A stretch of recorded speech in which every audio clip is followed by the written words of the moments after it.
আপোনাৰ স্পেচিফিক ক্ষেত্ৰখন গাইনকলজিষ্ট হিচাপে আপুনি কিয় নিৰ্বাচন কৰিলে? যাৰ আমাৰ ভৱিষ্যত সন্তানবিলাকক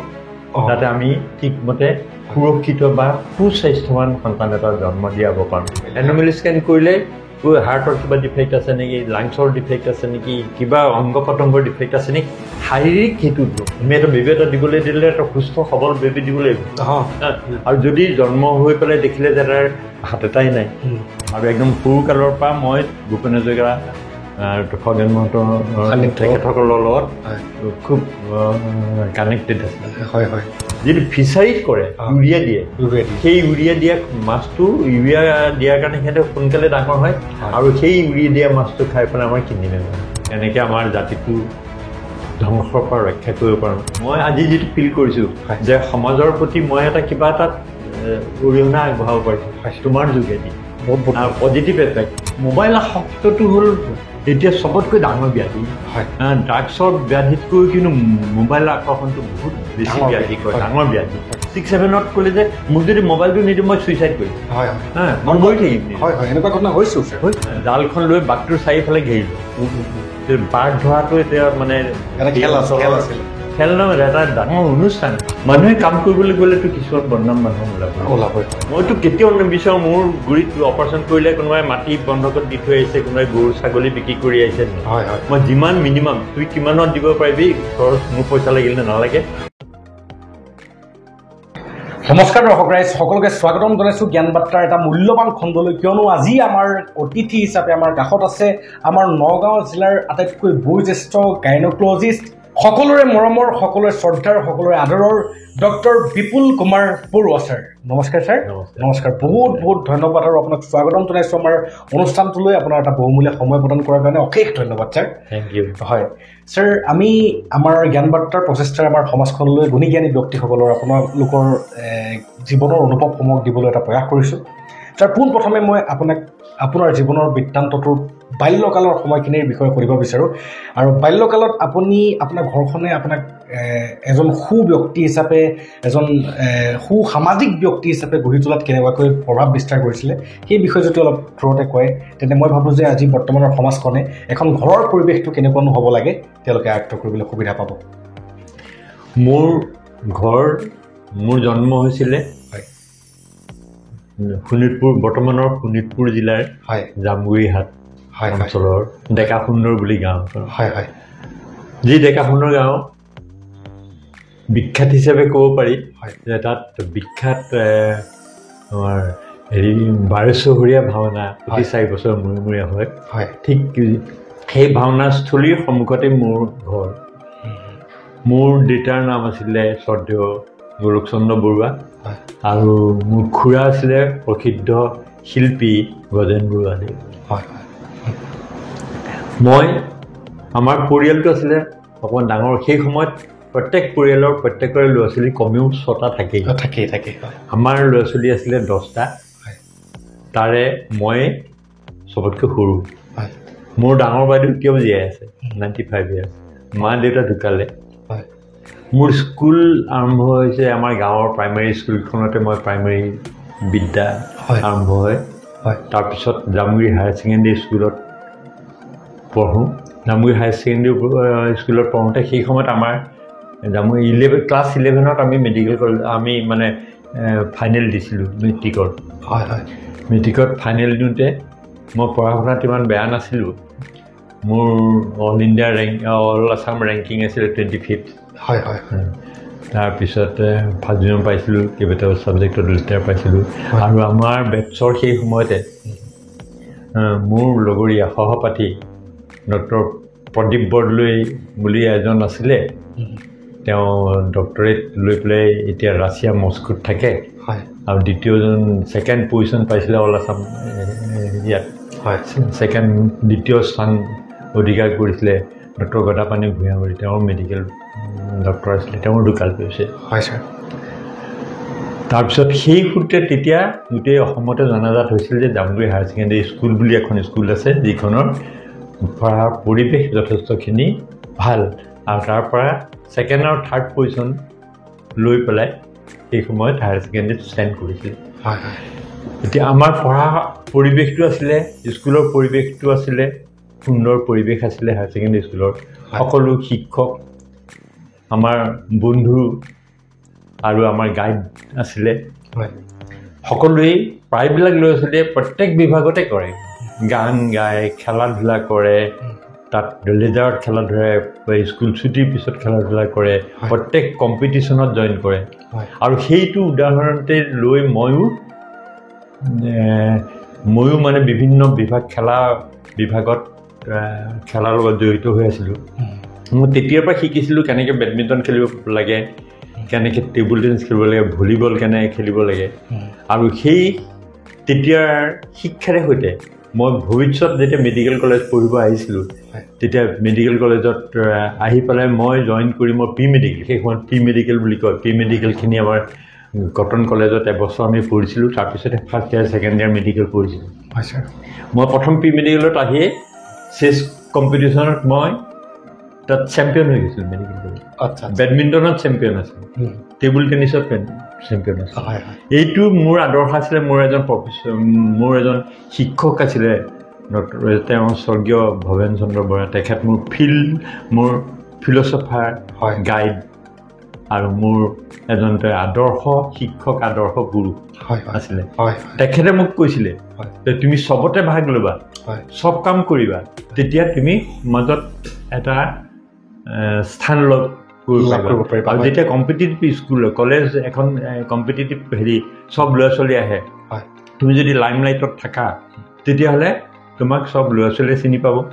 চব শিক্ষকে চিনি পাব আৰু সেইটো এটা তুমি এটা নিজৰ এডভান্টেজ পজিশ্যনত থাকিব পাৰিবা সেইটোৱে আছিলে মোৰ স্কুলীয়া জীৱন আৰু স্কুলীয়া জীৱনটো থাকোঁতে আমাৰ আছিলে আমি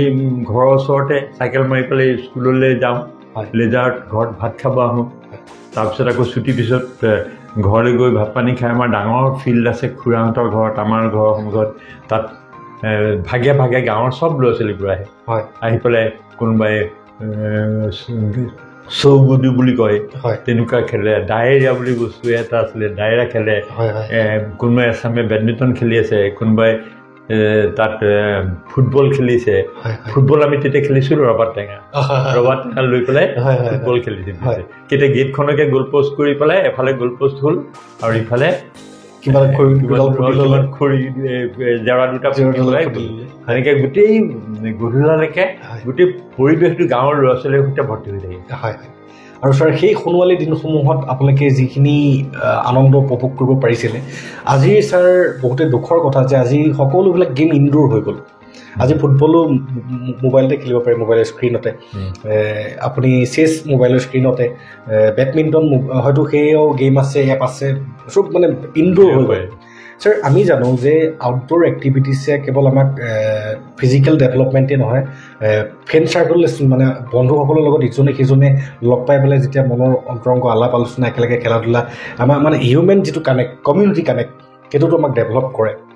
কিন্তু ছাৰ মই এটা কথা অনুভৱ কৰি পেলাই আপোনাক সুধিব বিচাৰোঁ যে আজিকালি আমাৰ শিশুসকলৰ কিছুমান বিহেভিয়াৰেল চেঞ্জ দেখা পোৱা যায় সিহঁতে বহুতে ফ্ৰাষ্ট্ৰেটেড হৈ থাকে সিহঁতে বহুতে এগ্ৰেছিভ বহুসকল স্কুলৰ মাষ্টৰে কৈছে যে আজিকালি ল'ৰা ছোৱালীবিলাকক কিবা এটা ক'লে বোলে খং খাই উঠে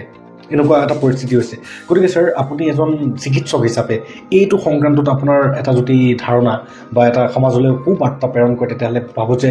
বৰ্তমান সমাজৰ অভিভাৱক সমাজে নিজৰ সন্তানসকলক কেনেকৈনো প্ৰতিপালন কৰিব লাগে এই বিষয়ে কিবা এটা সাম্যক জ্ঞান পাব মই আজি ঘটনা এটা কওঁ মই আজি এটা চিজাৰিন অপাৰেশ্যন কৰিছিলোঁ তেখেতসকলৰ এটা আগৰ বাচ্চা আছে ল'ৰা ল'ৰাটোৱে মোবাইলটো লৈ মই চাবলৈ যাওঁতে মোবাইলটো লৈ ফুল ভলিউমত দি এনেকুৱাকৈ চাই আছে কোনোফালে মূৰটো নুঘূৰাই তাৰপিছত মই বাবাকক ক'লোঁ যে মোবাইলটো এটলিষ্ট মোৰ হাতত দি দিয়া মই তাক কৈছোঁ যে তুমি মোৰ হাতত দিয়া যদি নিদিয়া মই তোমাক মানে ৰুমৰ বাহিৰত থৈ দিম সি ইমান আক্ৰোশ কোনো কাৰণত নিদিয়া কান্দি কাটি হাই আনিলে মই তেতিয়া মাক বাপেকক কৈছোঁ চাওক আপোনালোকে ল'ৰা ছোৱালী আমনি কৰে বুলি এবছৰীয়া দুবছৰীয়া ল'ৰাটোকে মোবাইলটো দি দিয়ে গতিকে মাক বাপেক বেছি জগৰীয়া ল'ৰাটোক গালি দিয়া বা ল'ৰাটো বেয়া হ'ল ল'ৰাটোক শাসন কৰাতকৈ সেই আমি আমাৰ পৰিয়ালৰ মানুহখিনি বেছি জগৰীয়া যে মোবাইল আসক্ত হোৱাত আৰু সৰু ল'ৰা ছোৱালীবোৰৰ আকৰ্ষণ হ'বই কিবা এটা বস্তু বাজিল মোবাইলটো বাজিল বাজাৰ লগে লগে ইভিন মানে 6 মাহৰ বাচ্চাটো মোবাইলটো বজাৰ লগে লগে স্ক্ৰীণখন দেখাৰ লগে লগে মোবাইলটো ফালে যায় হাতটো লাহেকৈ মোবাইল ফালে যায় আৰু এটা কথাও আছে ছাৰ আপোনালোকে বেছি ভালকৈ জানে আমি জাষ্ট শুনিছোঁহে যে শিশুসকল অনুকৰণ প্ৰিয় মানে তেওঁলোকে কিবা এটা বস্তু চাৰাউণ্ডিংছত কিনো হৈ আছে সেই বস্তুবিলাকক অনুসৰণ কৰে গতিকে এই ক্ষেত্ৰত আমাৰ জনসাধাৰণ বা আমাৰ সমাজখন প্ৰতিগৰাকী মাক দেউতাক সাৱধান থকাটো ভাল মোৰ ওচৰত এজন বয়োজ্যেষ্ঠ তথা নগাঁও জিলাৰ আটাইতকৈ অনুভৱী এজন গাইনকলজিষ্ট তেখেতে নিজৰ জীৱনৰ এটা আজি ঘটনা এটাই কৈছে যে এনেকুৱা এটা পৰিস্থিতি আৰু এই পৰিস্থিতিয়ে আমাৰ বৰ্তমানৰ নৱপ্ৰজন্মক এনেকুৱা এটা মানসিক ৰোগৰ দিশত লৈ গৈ আছে যিটো ৰোগত পৰা মুক্তি পাবৰ কাৰণে হয়তো কোনো ছাৰ ড্ৰাগছমুখী হৈছে এনেকুৱা কিছুমান ডিপ্ৰেশ্যনত পৰি মোবাইল আসক্তটো হ'ল এতিয়া চবতকৈ ডাঙৰ ব্যাধি ড্ৰাগছৰ ব্যাধিতকৈ কিন্তু মোবাইল আকৰ্ষণটো বহুত বেছি ব্যাধি কৰে ডাঙৰ ব্যাধি সেই ল'ৰা ছোৱালী যেতিয়া মাক বাপেকে ভাবে যে সি মোক আমনি নকৰক সি সেইটো লৈ ব্যস্ত থাকক সেইকাৰণে মোবাইলটো দি দিয়ে মোবাইলটো চাই এনেকুৱা আসক্ত হয় আৰু দেখিছে যে মাকেও চাই থাকে ঘৰৰ ভিতৰত বহি পেলাই চোফাখনৰ পৰা চকীখনত বহি মাকেও মোবাইলটো টিপি আছে বাপেকেও দেউতাকেও টিপি আছে ককায়েকেও বা ভাইটো চব নিজৰ লগতে মগন চব নিজৰ লগত গতিকে সি তাৰো একদম সৰুৰ পৰাই তেনেকুৱা এটা স্বভাৱ আৰম্ভ হয় আৰু সেইটোৱে যিটো ব্যাধি যাক আমি কেতিয়াও পৰিৱৰ্তন কৰিব নোৱাৰোঁ ডাঙৰ বয়সত ডাঙৰ বয়সত তাত যদি নিদিওঁ সি আনৰুলি হৈ যাব ঘৰৰ পৰা ওলাই যাব ইভেন কয় যে 6-7 ক'লে যে মোক যদি মোবাইলটো নিদিওঁ মই চুইচাইড কৰিম মই মৰি থাকিম এনেকুৱা ঘটনা হৈছে এনেকুৱা ঘটনা বহুত হৈছে কেইবাটাও ঘটনা দেখিছোঁ আমি যে ব্ৰড ডে ইয়ালৈ লৈ অহা ক্লাছ 7-8 ল'ৰা ছোৱালী হস্পিটেললৈ লৈ আহিছে ব্ৰড ডে আৰু তাৰ মেইন কাৰণ হ'ল মোবাইল আসক্ত এইবিলাক এটা সমাজৰ কাৰণে এটা মানে সংকেত ধ্বনি বাজি উঠিছে যে এতিয়াই যদি সজাগ নোহোৱা ভৱিষ্যতলৈ আমাৰ সমাজখনে কেনেকুৱা এটা দুৰ্দান্ত দিশত গৈ আছে কল্পনাৰ সীমাৰ বাহিৰত ছাৰ খুব ভাল লাগিছে আপোনাৰ বাল্যকালৰ কিছুমান ঘটনাৰ পৰা যে আপুনি প্ৰতিটো ক্ষেত্ৰতে নিজকে আক্ৰমণীয়ভাৱে নিবৰ কাৰণে চেষ্টা কৰিছিলে বেডমিণ্টন খেলেই হওক বা চেছৰ খেলেই হওক বা ৰব টেঙাৰ ফুটবল খেলেই হওক ছাৰ এই কথাসমূহৰ পৰা এটা কথা মই অনুভৱ কৰোঁ তাৰ লগতে মই আৰু যোগ দিওঁ খেতি বাতিৰ লগত দিছোঁ মোৰ খেতি বাতি কৰাৰ ইমান সেই প্ৰয়োজন নাই কিন্তু সেই সময়ত মোৰ দাদা বাইদেউ চবেই কৰে মানে কোৰটো মাৰি পেলাই মাটি ঢেৰ আছে বহুত ডাঙৰ এৰিয়া ডাঙৰ 3টা পুখুৰী আছে পুখুৰীত নিজে মাছ ধৰোঁ মাছ খাওঁ বাৰিষা মাছ উজনি ধৰে সেই মাছ ধৰিয়েই খাওঁ তাৰপিছত ঘৰৰ খেতি কোনো এটা বস্তু খেতি কিনিব লগা মোৰ দেউতাই তেনেকুৱা এটা কৰিছিল যে সৰিয়হ চেপি পেলাই তাতে সৰিয়হ তেল উলিয়াইছিল নিমখ কিনাৰ বাদে নিমখ আৰু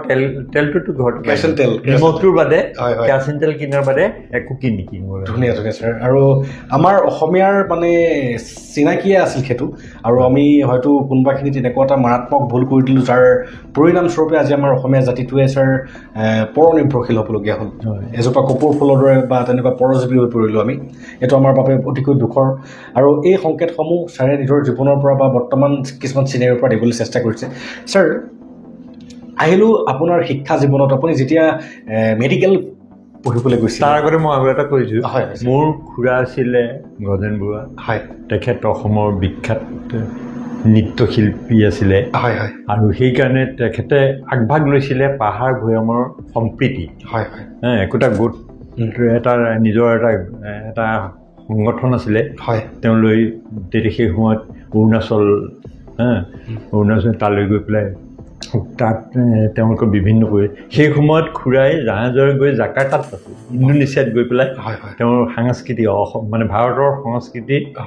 তেওঁৰ নৃত্য পৰিৱেশন এইখিনি গোটেই গ্ৰুপটোৱে কৰিছিলে জাকাৰ্টাত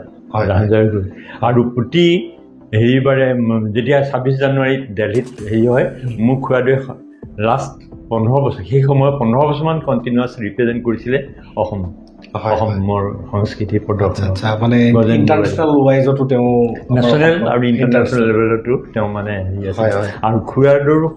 একদম সংস্পৰ্শত আহিছিলে ডক্টৰ ভূপেন হাজৰিকা খগেন মহন্ত তেওঁলোক মানে গৈ খুৰাৰ ঘৰত থাকে আৰু একদম সৰু কালৰ পৰা মই ভূপেন হাজৰিকা খগেন মহন্ত তেখেতসকলৰ লগত খুব কানেক্টেড আছে হয় হয় খুব সুন্দৰ ছাৰ এই ক্ষেত্ৰতে ছাৰ এইটো কথা নাজানিলে নিশ্চয় আধৰুৱা যেন লাগিব কথাখিনি আৰু তাৰোপৰি যিটো যাৰ বাৰেশ্বৰীয়া ভাওনা হয় হয় বাৰেশ্বৰীয়া ভাওনা যিটো অনুষ্ঠান হয় সেইটোতো প্ৰতি 4 বছৰ হয় গোটেই অসমৰ চব মানুহে জানে বাৰেশ্বৰীয়া ভাওনা কেনেকুৱা আৰু সেই বাৰেশ্বৰীয়া ভাওনাৰ মূল হেৰিটো কৈছিলে মোৰ খুৰাদেউ গজেন্দ্ৰ বৰুৱা আৰু এটা আছিল জামগুৰি এটা বস্তু বাঘ ধৰা বাঘ ধৰাটো এনেকুৱা এটা আছিলে আমাৰ প্ৰত্যেকখন গাঁৱত একোটা নামঘৰ থাকেই এতিয়াও যেনেকৈ আছে তেতিয়াও থাকে কোনোবা এটা অঞ্চলত যদি বাঘ ওলাল তেতিয়া পাৰ্টিকুলাৰ ডবা এটা খুব মানে যিটো সেই কাষৰ ইটোৱে সিটো শুনিব সিখন গাঁৱে সিখন শুনিব তেতিয়া জানিছে অমুক গাঁৱত বাঘ ওলাইছে তেতিয়া চবৰে এখন জাল আছিলে জালখন লৈ বাঘটোৰ চাৰিওফালে ঘেৰি লয় বাঘ ধৰাটো এতিয়া মানে খেল নহয় এটা ডাঙৰ অনুষ্ঠান হৈ যোৱাৰ পিছত এইটো 10-15 দিন ধৰি মানুহে বাঘটো চাব আহে খাবলৈও দিয়ে কিন্তু মানে চাবলৈ আহে বাঘ ধৰাটো এটা মানে পৰম্পৰা আৰু মোৰ খুৰাদেউ সেই বস্তুবোৰ ধুনীয়াকৈ আগে থৈছে ঘৰত এতিয়াও হেৰি আছে যে মানে বাঘ ধৰা অনুষ্ঠান বাৰেশ্বৰীয়া হেৰি সাংস্কৃতিক হেৰি আছে আজি আমিও জানিবলৈ পাইছোঁ যে বাঘ ধৰা নামৰ এটা অনুষ্ঠান আৰু এই ক্লিপটো মই কাটি নিশ্চয় দৰ্শক ৰাইজলৈ এক্সট্ৰাভাৱেও দিবলৈ চেষ্টা কৰিম ছাৰ আপুনি যিহেতু সৰুৰে পৰা আপোনাৰ কৃষ্টি সংস্কৃতিৰ ভঁৰাল এখন জেগাৰ পৰা আহিছে আপোনাৰ ঘৰতে নৃত্যশিল্পী আছে আপুনি সৰুৰে পৰাই খগেন মহন্ত তথা ভাৰতৰত্ন ভূপেন হাজৰিকা ডাঙৰীয়াকো আপুনি লগ পাইছে ছাৰ নৃত্য আৰু সংগীত জগতখনৰ লগত আপোনাৰ কেনেকুৱা ধৰণৰ এটা কানেকশ্যন আছে আচলতে কি হয় মোৰ বাদে ঘৰৰ চবেই মানে ধুনীয়াকৈ বিহু নাচিব পাৰে গাব পাৰে ঢোল বজাব পাৰে খোল বজাব পাৰে কিন্তু মই নৃত্যৰ লগত ইমান নৃত্য আৰু সংগীতৰ খুব ভাল পাওঁ মই এতিয়াও ৰেডিঅ'টো মোৰ আছে মোৰ ৰেডিঅ' ৰাতিপুৱা নহ'লে মই ৰাতিপুৱা হ'ল মোৰ ৰেডিঅ' বাজি সংগীত শুনি থাকোঁ মই অসমীয়া গান শুনি থাকোঁ বিভিন্ন তাৰপিছত কিন্তু মই গান তেনেকৈ গোৱা নহয় মই মানে ভাল পায় কিন্তু ভাল পাওঁ নিজকে কিন্তু সামূহিকভাৱে কিবা অনুষ্ঠান হ'ল বিহু নাচিব লাগিল কিবা নাছিল তেতিয়া নাছিলোঁ কিন্তু ষ্টেজত অকলে পাৰফৰ্ম কৰে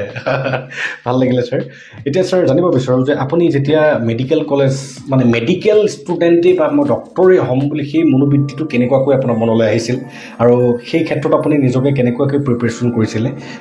কাৰণ সেই সময়ত আজিৰ পৰা এতিয়া বৰ্তমান আপোনাৰ বয়স 70 পাৰ হৈ গ'ল গতিকে আপোনালোকৰ দিনত এজন ডক্টৰ হোৱাৰ সপোন দেখাটো এটা দুৰ্লভ সপোন গতিকে সেই সপোনটো সেই সময়ত আপুনি কেনেকৈ বাস্তৱত ৰূপায়িত কৰিলে সেই বিষয়ে যদি কৈ বহুতেই ভাল পাম ছাৰ মোৰ মা আছিলে নগাঁও খোজদাইপতি বিখ্যাত লিখক উকিল মহিচন্দ্ৰ বৰা নাম শুনিছে চাগে খগেশ্বৰ বৰা মহিচন্দ্ৰ বৰা খোজদাইপতি সেই মানে মাৰ ঘৰ খোজদাইপতি তাৰপিছত মা কিন্তু বহুত শাসনত আছিলোঁ আমি শাসনত আছিলোঁ মায়ে যদি টেপা মাৰি হাতটোত ধৰিলে একেবাৰে চবেই কঁপিবলৈ আৰম্ভ কৰে তাৰমানে স্কুল ছুটি হ'ল ছুটি হোৱাৰ পিছত খেলা চবেই গৈ খেলিবলৈ যাব কিন্তু তাৰ আগতে আগদিনা আমাক ক'ব যে তই এইখিনি পঢ়িব লাগিব তই এইখিনি পঢ়িব লাগিব তই এইখিনি পঢ়িব লাগিব আমাৰ 10টা ল'ৰা ছোৱালী চবকে ভাগ কৰি দিব এইটো পঢ় আৰু মায়ে নিজে ৰন্ধা বঢ়া কৰাৰ উপৰিও চবকে পঢ়া ধৰিব পঢ়া যদি ধৰিব কোনোবাই নোৱাৰিলে তেতিয়া তাক আৰু খেলিবলৈ নিদিয়ে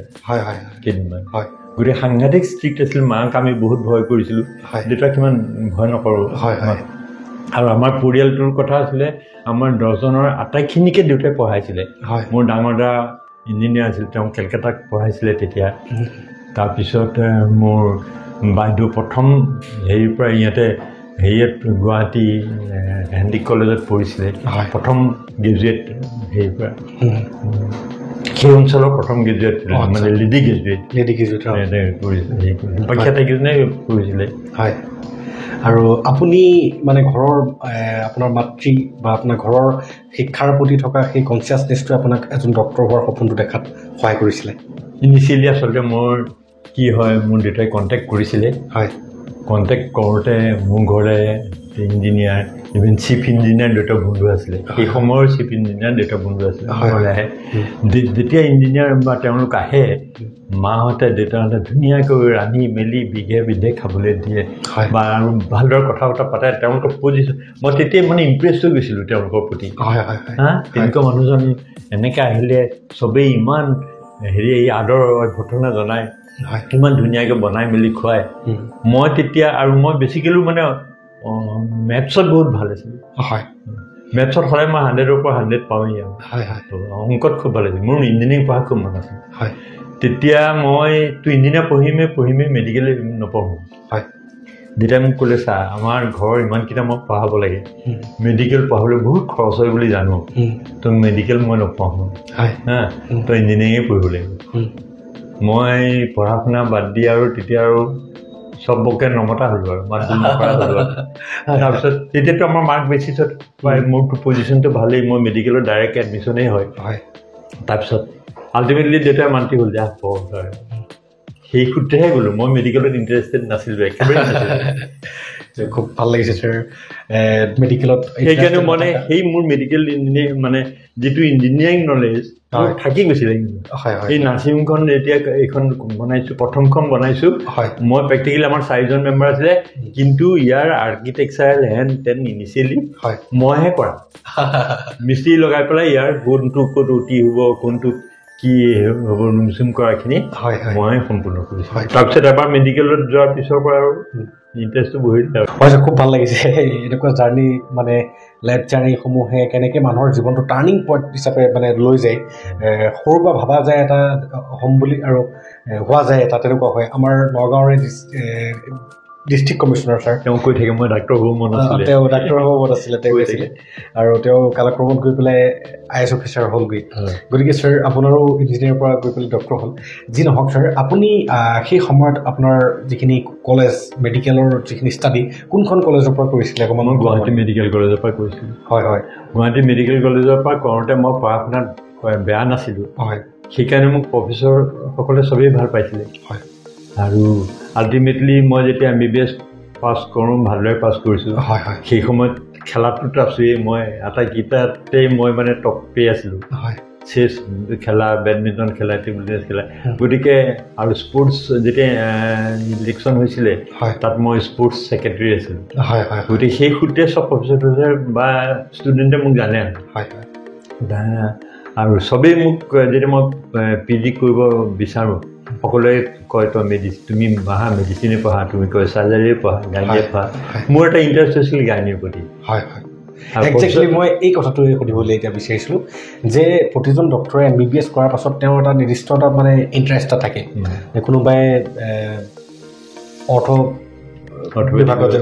বিভাগত যায় কোনোবাই আপোনাৰ কিডনী নেফ্ৰলজিষ্ট হয় তেনেকৈ আপুনি আপোনাৰ স্পেচিফিক ক্ষেত্ৰখন গাইনকলজিষ্ট হিচাপে আপুনি কিয় নিৰ্বাচন কৰিলে সেই বিষয়ে অকণমান যদি জানো ভাল লাগিব মই যেতিয়া মেডিকেলত পঢ়িলোঁ তেতিয়া দেখিলোঁ যে মাইকী মানুহসকলে সন্তান দিয়াৰ সময়ত বহুতখিনি কষ্ট অনুভৱ কৰে কষ্ট আৰু দেখা যায় বহুত কষ্টৰ মূৰত বহুত বেবী ডিফেক্টিভ বেবী হয় আৰু যোনে লাইফ লং কিছুমানে চাফাৰ কৰে গতিকে মই ভাবিলোঁ এইটোৱে চবতকৈ ভাল উপায় হ'ব যাৰ আমাৰ ভৱিষ্যত সন্তানবিলাকক যাতে আমি ঠিকমতে সুৰক্ষিত বা সুস্বাস্থ্যৱান সন্তান এটা জন্ম দিয়াব পাৰোঁ কেনেকৈ পাৰি সেই সময়ত বিভিন্ন ধৰণৰ আছিল যে কিছুমান ঔষধ আছে কিছুমান আমাৰ ইজিলি এভেইলেবল আমাৰ হেৰি আছে বনৌষধ আছে যিবোৰে মানুহৰ বেবীৰ মেণ্টেল ডেভেলপমেণ্টত সহায় কৰে শাৰীৰিক ডেভেলপমেণ্টৰ লগতে মানসিক যাতে ডেভেলপমেণ্ট হয় আৰু যেনে মাইকী মানুহৰ যাতে সন্তান প্ৰসৱটো এটা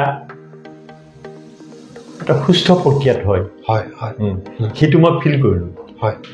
আন্তৰিকভাৱে অন্তৰত মোৰ এটা ফিলিংছ আহিল মানুহৰ প্ৰতি যে কেনেকৈ আমি এইটো কৰিম মোৰ ভৱিষ্যত সন্তানসকলৰ ভৱিষ্যত আমাৰ যিবোৰ উঠি অহা ল'ৰা ছোৱালী হওক সিহঁত যাতে সুস্বাস্থ্য হয় মানসিক আৰু শাৰীৰিকভাৱে সেইকাৰণে মই এইটো প্ৰফেশ্যন কিন্তু বহুত কষ্টকৰ দিনে ৰাতিয়ে শুবলৈ নাপায় দিনে ৰাতিয়ে টোপনি নাইট ডিউটি কৰি উঠিও আকৌ দিনত কৰিব লাগে তথাপিও সকলো আওকাণ কৰি মই গানি হয় ছাৰ এইখিনিতে ছাৰ জানিব বিচাৰোঁ যে আমি আজিলৈকে ডক্টৰ বিপুল কুমাৰ বৰুৱা ছাৰৰ বিষয়ে যেতিয়া শুনিছোঁ আমি এনেকেই শুনিছোঁ যে এনেকুৱা ফুল্লি ডেডিকেশ্যন থকা ডক্টৰ খুব কম আছে আমি কোৱা শুনিছোঁ আৰু আজি আপোনাৰ হয়তো হাজাৰ হাজাৰ ল'ৰা ছোৱালী আপোনাৰ হাতেৰে জন্ম হৈছে আৰু শুনামতে তেনেকুৱা বহু ল'ৰা ছোৱালীয়ে বৰ্তমান ভাল ভাল কৰ্মটো নিজকে সংযোজন কৰিবলৈ সক্ষম হৈছে ছাৰ এই ক্ষেত্ৰতে মই এনেকৈ জানিব বিচাৰিম যে আপুনি ইমান ফুল ডেডিকেটলি কেনেকৈ কাম কৰিব পাৰে নিজকে ইমান ফুল ডেডিকেশ্যন হিচাপে দি ৰাতি একাকাৰ কৰি পেলাই মানে বিপুল বৰুৱা ছাৰৰ অন্য এটা নাম ডেডিকেশ্যন আমি সেইটো জানো আৰু এই ক্ষেত্ৰত আপুনি বৰ্তমানৰ নৱপ্ৰজন্মৰ ডক্টৰসকলকো বা যিসকলে ভৱিষ্যতলৈ ডক্টৰ হ'ম বুলি ভাবি আছে তেওঁলোককো ডেডিকেশ্যনৰ এটা মূল মন্ত্ৰ বা আপোনাৰ পৰিভাষাটো যদি দিয়ে মই ভাবোঁ যে তেওঁলোকেও এটা সময়ত গৈ পেলাই আপোনাৰ দৰে এজন সু চিকিৎসক হ'বলৈ সক্ষম হ'ব আজিকালি কম্পিটিশ্যনৰ যুগ হয় নতুন উঠি অহা যুৱ ডক্টৰসকলৰ মই সমালোচনা কৰি কথা কোৱা নাই কিন্তু কিমান নাম্বাৰছ কৰিব পাৰোঁ সেইটোহে কাউণ্টিং হয় আজিকালি কিন্তু কিমান সঠিকভাৱে অপাৰেশ্যনটো কৰিছোঁ কিমানখিনি কেয়াৰ পাৰ্টিকুলাৰ মানুহগৰাকীক দিব পাৰিছোঁ সেইটোহে বেছি ইম্পৰ্টেণ্ট সুন্দৰ কথা কৈছে আৰু আজি মই এজন পেচেণ্টৰ অপাৰেশ্যন কৰিছিলোঁ তেখেতৰ জন্ম মোৰ হাতত তেখেতৰ হাজবেণ্ডৰ জন্ম মোৰ হাতত তেওঁলোকৰ পৰিয়ালৰ আঠটা মানুহ মানে পৰিয়ালৰ 8জন মোৰ হাততে জন্ম যেতিয়া কৈছে মোৰ কিমান ভাল লাগিছে আৰু মোৰ ইয়ালৈ আপুনি চাওক হাওৰাঘাটৰ কাৰ্বি আংলঙৰ পৰা ইভিন মানে যোৰহাটৰ পৰা বিশ্বনাথ চাৰিআলিৰ পৰা মঙলদৈৰ পৰা বিভিন্ন অঞ্চলৰ পৰা আহি থাকে ফোন কৰি পেলাই এপইণ্টমেণ্ট লৈ পেলাই আহে এতিয়াও প্ৰতিদিনে বিভিন্ন জেগাৰ পৰা বহুত পেচেণ্ট আহে মোৰ এইটো কথা বহুতখিনি কথা হৈছে আমি কেনেকৈ আমাৰ পেচেণ্টৰ লগত আমাৰ লগত এটেণ্ড যিবোৰ মানুহ আহিব তেওঁলোকৰ লগত আমি কেনেকৈ ৰিয়েক্ট কৰিছোঁ কিমান সময় দিছোঁ আমি এইটো নহয় যে মই এইটো চালোঁ লগে লগে চাই পঠালোঁ যিমানটা পেচেণ্ট আছে গৈ বুলি কিন্তু আমি ডেডিকেটেড হ'ব লাগিব তেওঁলোকক প্ৰপাৰলি চাব লাগিব আগতেতো আমি প্ৰত্যেকটো চাই পেলাই হাতেৰে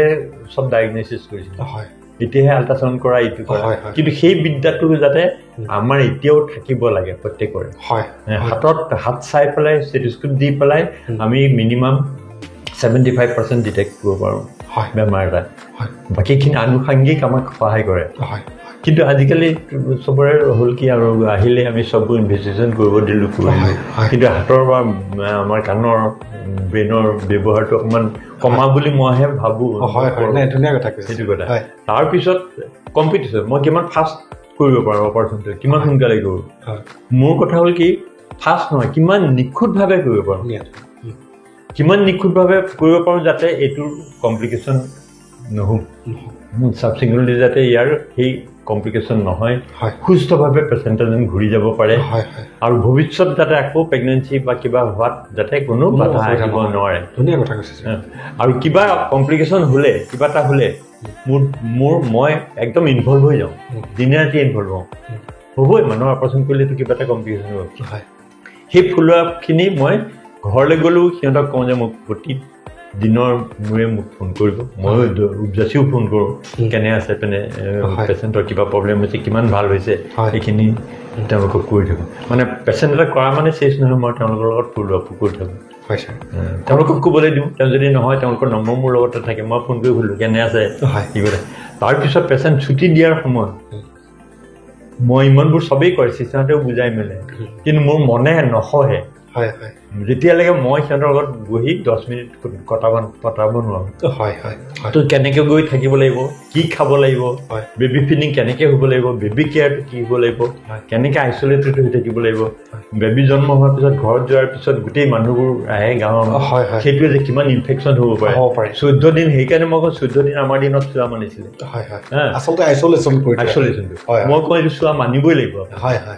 যাতে ঘৰৰ মানুহৰ আগতে কোনো বেবীৰ ওচৰৰ মাক সিহঁতৰ ওচৰত নাহে সেইখিনি কিন্তু বহুত পজিটিভ এফেক্ট থাকে হয় ছাৰ হয় খুব সুন্দৰ ছাৰৰ কাষৰ পৰা আমাৰ নগাঁৱৰ প্ৰতিজন গাইনকলজিষ্টক বিশেষকৈ নৱপ্ৰজন্মৰ গাইনকলজিষ্টসকলক অনুৰোধ কৰিব বিচাৰোঁ এজন বয়োজ্যেষ্ঠ আটাইতকৈ ছিনিয়ৰ মষ্ট গাইনকলজিষ্ট ডক্টৰ এজনৰ গোটেই জীৱনৰ অভিজ্ঞতাসমূহক আমাৰ জ্ঞান বাৰ্তাৰ মজিয়াৰ পৰা আপোনালোকৰ আগত উপস্থাপন কৰিবৰ কাৰণে চেষ্টা কৰিছোঁ আৰু আশা কৰোঁ এই অভিজ্ঞতাসমূহে আপোনালোককো এজন অভিজ্ঞ এজন সুচিকিৎসক হোৱাত জীৱন বাটত আগবঢ়াত সহায় কৰিব। যাৰ খুব ভাল লাগিছে। এতিয়া ছাৰ এটা বহুত এটা টুইষ্টৰ কথা যে এজন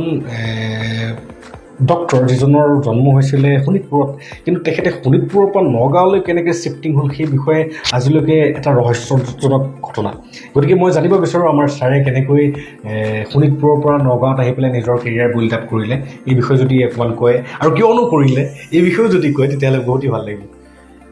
এইটো কথা হ'ল কি, মই যেতিয়া মেডিকেল পাছ কৰি পেলাই মেডিকেল কলেজত ৰেজিষ্টাৰ হৈ আছিল, হয়, ৰেজিষ্টাৰ হৈ থাকোঁতে মোক প্ৰফেচৰসকলে খুব ভাল পাইছিলে। হয়, তেতিয়া প্ৰমোশ্যনটো নহৈছিলে, ষ্টেগনেশ্যন বহুত হয়। তেতিয়া মোক মুক্তি গগৈ মাতি নি পালে ক'লে, চোৱা তুমি যদি ইয়াত চাকৰি কৰি থাকা 15 বছৰ তোমাৰ নেক্সট প্ৰমোশ্যন নহ'ব। গতিকে মই তোমাক মোৰ ল'ৰাৰ নিচিনা ভাল পাওঁ। গতিকে এখন যদি ডিষ্ট্ৰিক্ট হস্পিটেল ক'ৰবাত হয় পোৱা যদি তুমি এপইণ্টমেণ্ট, তেতিয়া তুমি যোৱাটো ভাল বুলি মই ভাবোঁ। মই তোমাক সদায় তোমাৰ আশীৰ্বাদ মোৰ থাকিব, যিকোনো সময়ত তুমি মোৰ ওলাই আহিব পাৰিবা। তেতিয়া মইতো ভাবিলোঁ কথাটো হয়, বহুত চিন্তা কৰি সেইটোৱেই কওঁ। তাত মই চাকৰি পালোঁ নগাঁৱত, নগাঁও চিভিল হস্পিটেলত চাকৰি পালোঁ, ইয়াত জইন কৰিলোঁ। তাৰপিছত মোৰ মামা পৰিয়ালটোতো ইয়াতে আছে। তাৰপিছত মোৰ পৰিবাৰো নগাঁৱৰে। গতিকে বিয়া বাৰু ইয়াত থাকিয়েই হ'ল। বিয়া বাৰু হোৱাৰ পিছত মই ইয়াত এইখিনিত ডক্টৰ কাবুল শইকীয়া বুলি এজন ডক্টৰ আছিলে, এই ডক্টৰ জয়ন্ত বৰুৱাৰ ঘৰৰ কাষৰ, তেওঁলোকৰ সন্মুখত মাটি এবাৰ তেওঁৰ ঘৰ আছিলে মাটি। তেতিয়া মোক কিবা এটা সংক্ৰান্তত তেওঁলোকে ক'লে যে, বিপুল তুমি ইয়াত হেৰি কৰিবা নেকি বাৰু, থাকিবা নেকি? মই কৈছোঁতো পালেতো থাকোৱে, ভাল ঠাইত মাটি এটুকুৰ অকণমান পালোঁ। আৰু তেওঁলোকে ক'লে যে মই বিক্ৰী কৰাৰ ইচ্ছা নাই, কিন্তু তুমি যদি কিনা আমি দি দিব পাৰোঁ। সেই সূত্ৰে মই অলপ কম দামতে মাটিখিনি পালোঁ তাহানিতে। খুব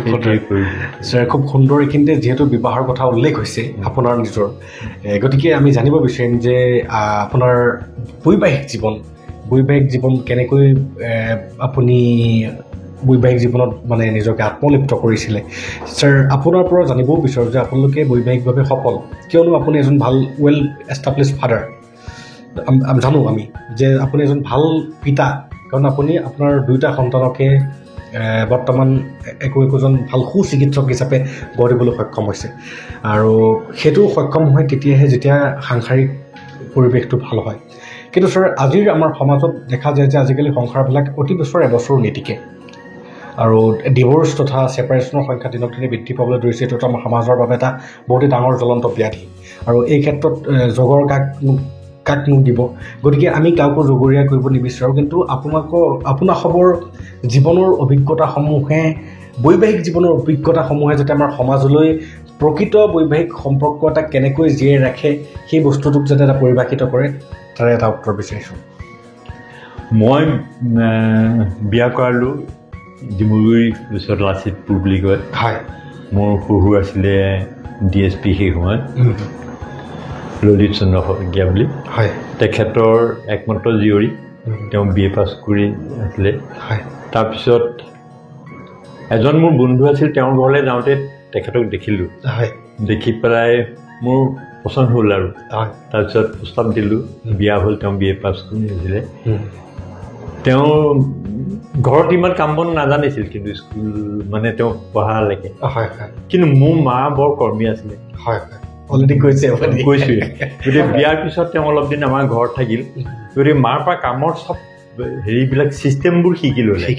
গতিকে তেওঁ এগৰাকী ভাল বোৱাৰী, গৃহিণী, ভাল ৰান্ধনী, চব সুন্দৰকৈ বনাব পাৰে। কোনে ভাল পায় কি, সৰু ল'ৰা ছোৱালীয়ে কি ভাল পাব, ডাঙৰে কেনেকৈ ভাল পাব। আৰু কোনো সহায়কাৰী, এজন সহায়কাৰী আছিলে আমাৰ কাম কৰাই অলপ ইটো সিটো, কিন্তু পাকঘৰত সহায় কোনেও নকৰে, তেওঁৱে কৰিছিলে।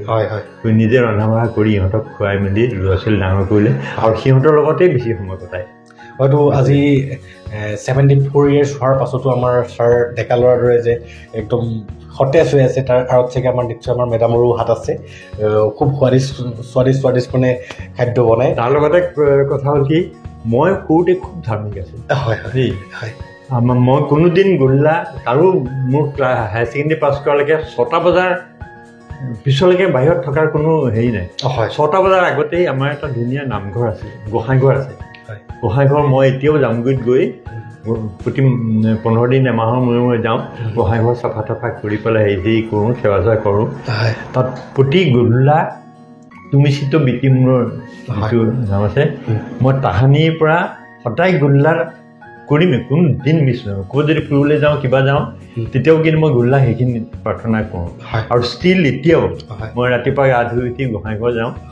আৰু তুমি চিত বিতিমূৰৰ প্ৰাৰ্থনা কৰোঁ লগত মোৰ থাকে মই এই ভিডিঅ'টো গতিকে বহুত মানে তেওঁ বহুত ধৰ্মপৰায়ণ আজি মনসা পূজা তেওঁ পাতিছে ঘৰত কোনো হেৰি ধৰিব কালি জন্মাষ্টমী আছিলে ঘৰত সেই হিচাপে পাতিছে কোনো মানে হেৰি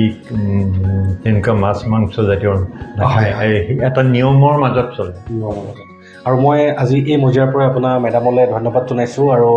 আমিও আশীৰ্বাদ বিচাৰিছোঁ আপোনাক আৰু এটি অনুৰোধো ছাৰক এনেকৈ সদায় মৰম চেনেহৰ মাজত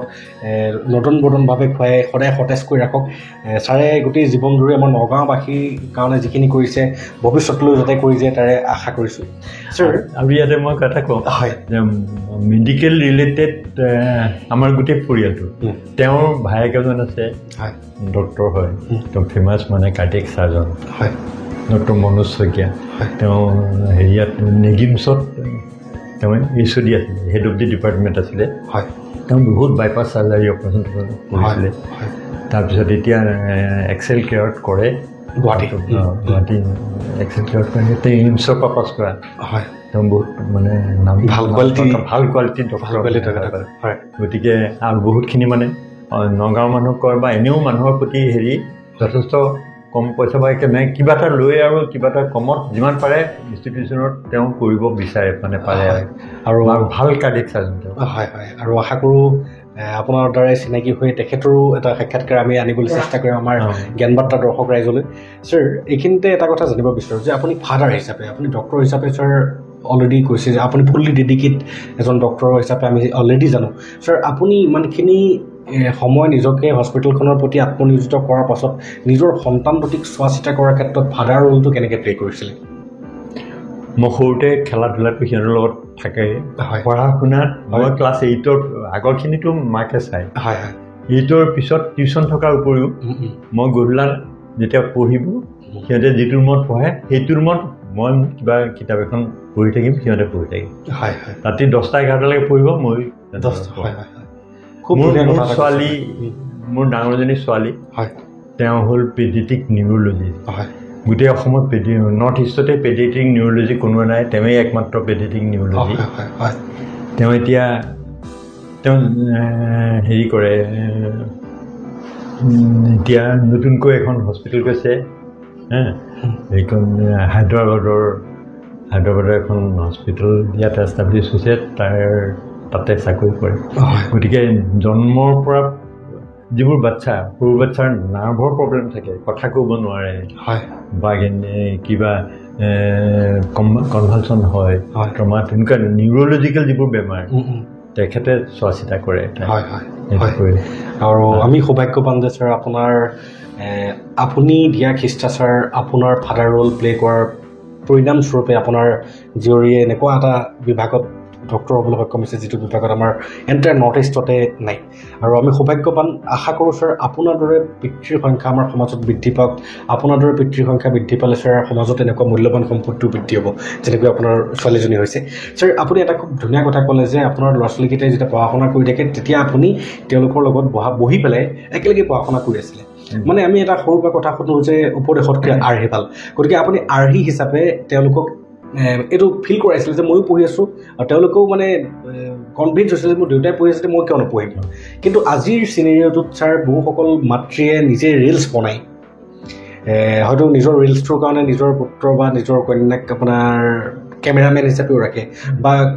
সেই অলৰেডিটো আমি ডিছকাছ কৰিছোঁ যে সৰু ল'ৰা ছোৱালী এটাক মোবাইলটো দি দিয়া চুপচাপ থাক মোবাইলত থাক কিন্তু চুপচাপ থাক গতিকে ছাৰ এনেকুৱা ধৰণৰ আদৰ্শই বৰ্তমানৰ নৱপ্ৰজন্মসমূহক কি দিশত লৈ গৈ আছে অলৰেডি আমাৰ সমাজখনে জানে গতিকে ছাৰ আপুনি স্পেচিয়েলি এজ এ ফাদাৰ আমাৰ সমগ্ৰ অসমবাসীৰ পিতৃ সমাজলৈ এনেকুৱা এটা কি বাৰ্তা দিব বিচাৰিব যে বাপেকৰ এইটো একদম মূল কৰ্তব্য আৰু এইটো যদি কৰে তেতিয়াহ'লে নিজৰ পুত্ৰ পুত্ৰী সুদিশে যাবই যাব এতিয়া ল'ৰা ছোৱালীবিলাকে কাক অনুসৰণ কৰে প্ৰথম অনুসৰণ কৰে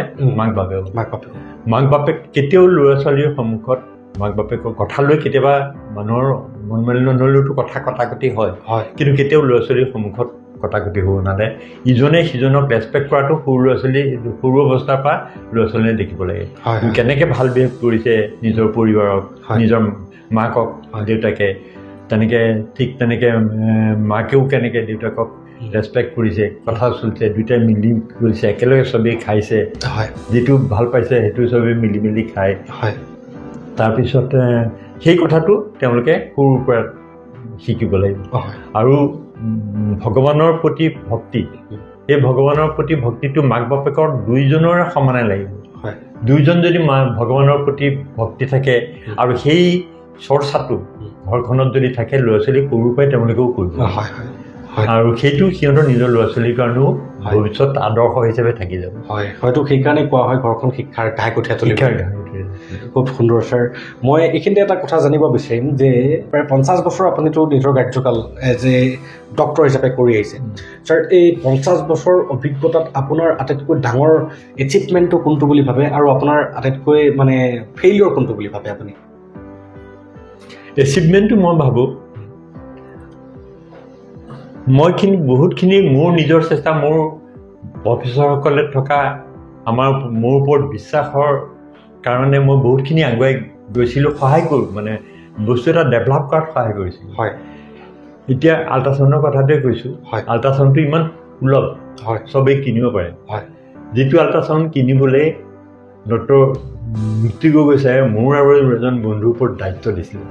3 মাহ কাল জইণ্ট ডাক্তৰৰ পিছত যাব কি হেল্থ ডাইৰেক্টৰ অফ হেল্থ ছাৰ্ভিচলৈ যাব লাগে ছেক্ৰেটেৰীলৈ যাব লাগে হস্পিটেললৈ আহি কাম চাব লাগে এই গোটেইখিনি দিনে ৰাতি আমি চিন্তা কৰাৰ পিছত আমাৰ প্ৰথম আল্ট্ৰাচাউণ্ডটো আহিছে মানে অসমত আল্ট্ৰাচাউণ্ডটো প্ৰথম আহিছে গুৱাহাটী মেডিকেল কলেজত আৰু সেই অনাৰ যেতিয়া আহিলে তাৰপিছত মোৰ লগৰ যিজন আছিলে তেওঁ আল্ট্ৰাচাউণ্ড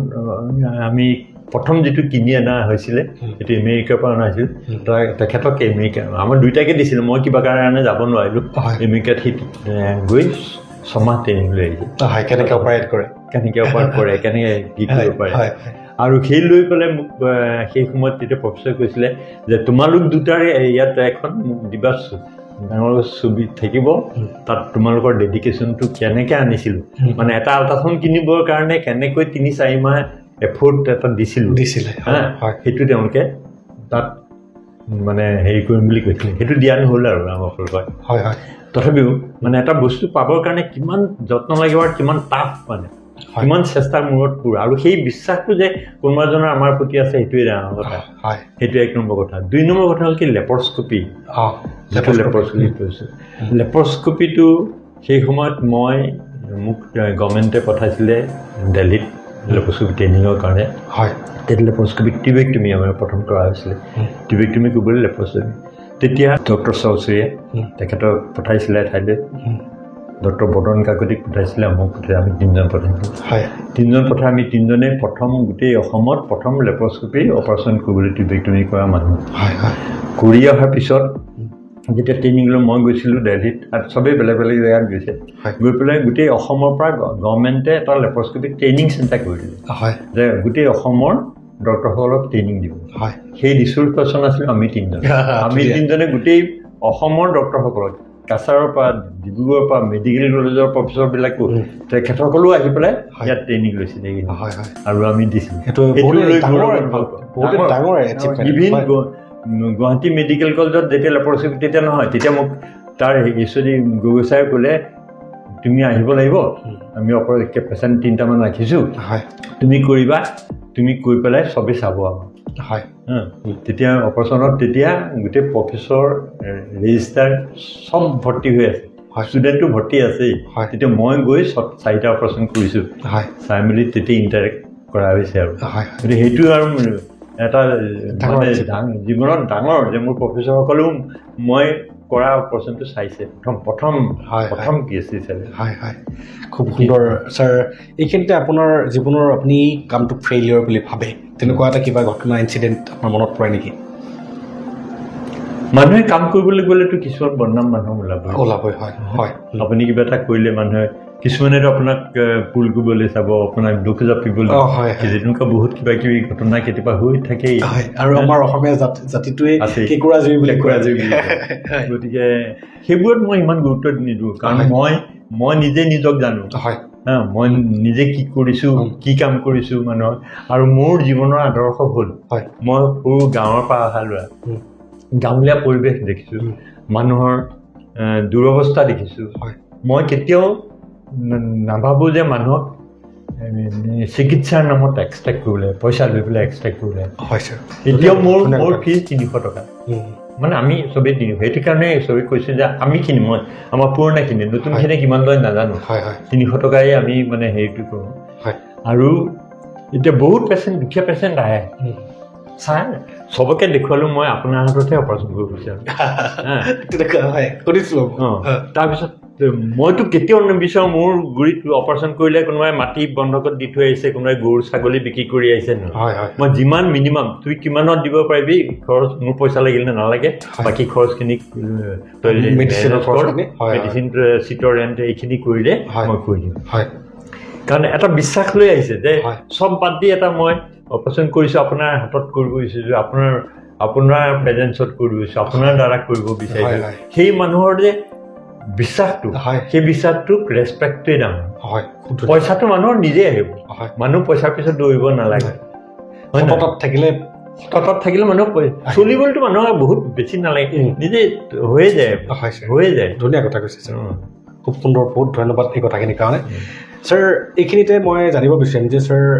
আজিকালি আল্ট্ৰাচাউণ্ড হওক বা তেনেকুৱা বহুত কিছুমান টেষ্ট আজি বহুত কিবা কিবি টেষ্ট ওলাইছে আৰু যিখিনি টেষ্টৰ ফলত মোৰ এটা ভাইটিৰ মানে ঘৈণীয়েক প্ৰেগনেণ্ট থাকোঁতে এটা কিবা এটা টেষ্ট কৰে 6 মাহ নে কি অৱস্থাতে কৰে সেই টেষ্টটোত মানে কিবা সেই ল'ৰাটোৰ ব্ৰেইনত কিবা ইফেক্ট আছে বুলি আহিছিলে আজি সেই ল'ৰাটো জন্ম হৈ পেলাই ধুনীয়াকৈ খেলা ধূলা কৰি আছে ধুনীয়াকৈ আছে গতিকে ছাৰ কিছুমান এনেকুৱাও আপুনি অলৰেডি ক'লে যে এটা সময় আছিলে যেতিয়া আপুনি কেৱল হাতে চুই পেলাই অনুভৱ কৰিছিলে যে কি হৈ আছে আজি মানে যিটো ক্ৰেজ চলিছে যে আল্ট্ৰাচাউণ্ড হ'ব লাগিব 6 মাহত আমুকটো টেষ্ট হ'ব লাগিব এইবিলাক আৰু আগৰ আপোনালোকৰ ট্ৰেডিশ্যনেল যিটো মানুহে কোনটো নিৰ্বাচন কৰিব লাগে বা মানুহে কেনেকুৱাকৈ সজাগতা হ'ব লাগে আপুনি মানুহক আমাৰ সমাজক এনেকুৱা এটা কি পৰামৰ্শ দিব যে এই সময়খিনিত এনেকুৱা প্ৰিকশ্যনছ কিছুমান ল'লে ভাল হ'ব এতিয়া কথা হ'ল কি যেতিয়া বেবী এটা পেটৰ ভিতৰত থাকে আননোন হয় তাৰ হাত আঙুলিটো ঠিক আছে নাই চকুটো ঠিক আছে নাই নাক কাণৰ কিবা অংগ পতংগৰ কিবা ডিফেক্ট আছে নেকি সেইটো জনা কথা 1 নম্বৰ 2 নম্বৰ এটা বিশেষ কিছুমান বেমাৰ থাকে সেই বেমাৰবিলাক তেনেকুৱা আছে নে যিটো তাৰ গোটেই ভৱিষ্যতত কোনো ট্ৰিটমেণ্ট নাই কোনো ইম্প্ৰুভমেণ্টৰ চান্স নাই যে ব্ৰেইনটো অলপ নাই ডেভেলপ নহ'ল আৰু কি কঙা কোনোবাটো ডিফেক্ট এই বস্তুবোৰৰ গতিকে চাবৰ কাৰণে আজিকালি আল্ট্ৰাচাউণ্ডটো বেছি ইম্পৰ্টেণ্ট সেইকাৰণে তাৰে নৰ্মেল আল্ট্ৰাচাউণ্ড কৰাৰ উপৰিও এণ্টি স্কেন বুলি কৰা হয় সেই 11 সপ্তাহত কৰিব লাগে তেতিয়া যদি ডিফেক্ট হয় তেতিয়া যদি ডিফেক্টটো কনফাৰ্ম যদি আমি হ'লোঁ তেতিয়াহ'লে সেই আমি এডভাইচ কৰোঁ যে প্ৰেগনেঞ্চিটো কণ্টিনিউ নকৰাটো ভাল সেইটো হ'ল সেইটো কথা তাৰপিছত আমি আকৌ 20ৰ পৰা 23 সপ্তাহৰ ভিতৰত এন'মেলি স্কেন সেইটো এন'মেলি স্কেন কৰিলে হাৰ্টৰ কিবা ডিফেক্ট আছে নেকি লাংছৰ ডিফেক্ট আছে নেকি কিবা অংগ পতংগৰ ডিফেক্ট আছে নেকি শাৰীৰিক সেইটোত গম পায় তাৰপিছত তাত এটা 11 সপ্তাহত কৰোঁতে ডুৱেল মাৰ্কাৰ বুলি এটা ব্লাডৰ টেষ্ট কৰে আৰু তাত কৰোঁতে এটা কোৱাড্ৰাপল মাৰ্কাৰ তাৰ 4টা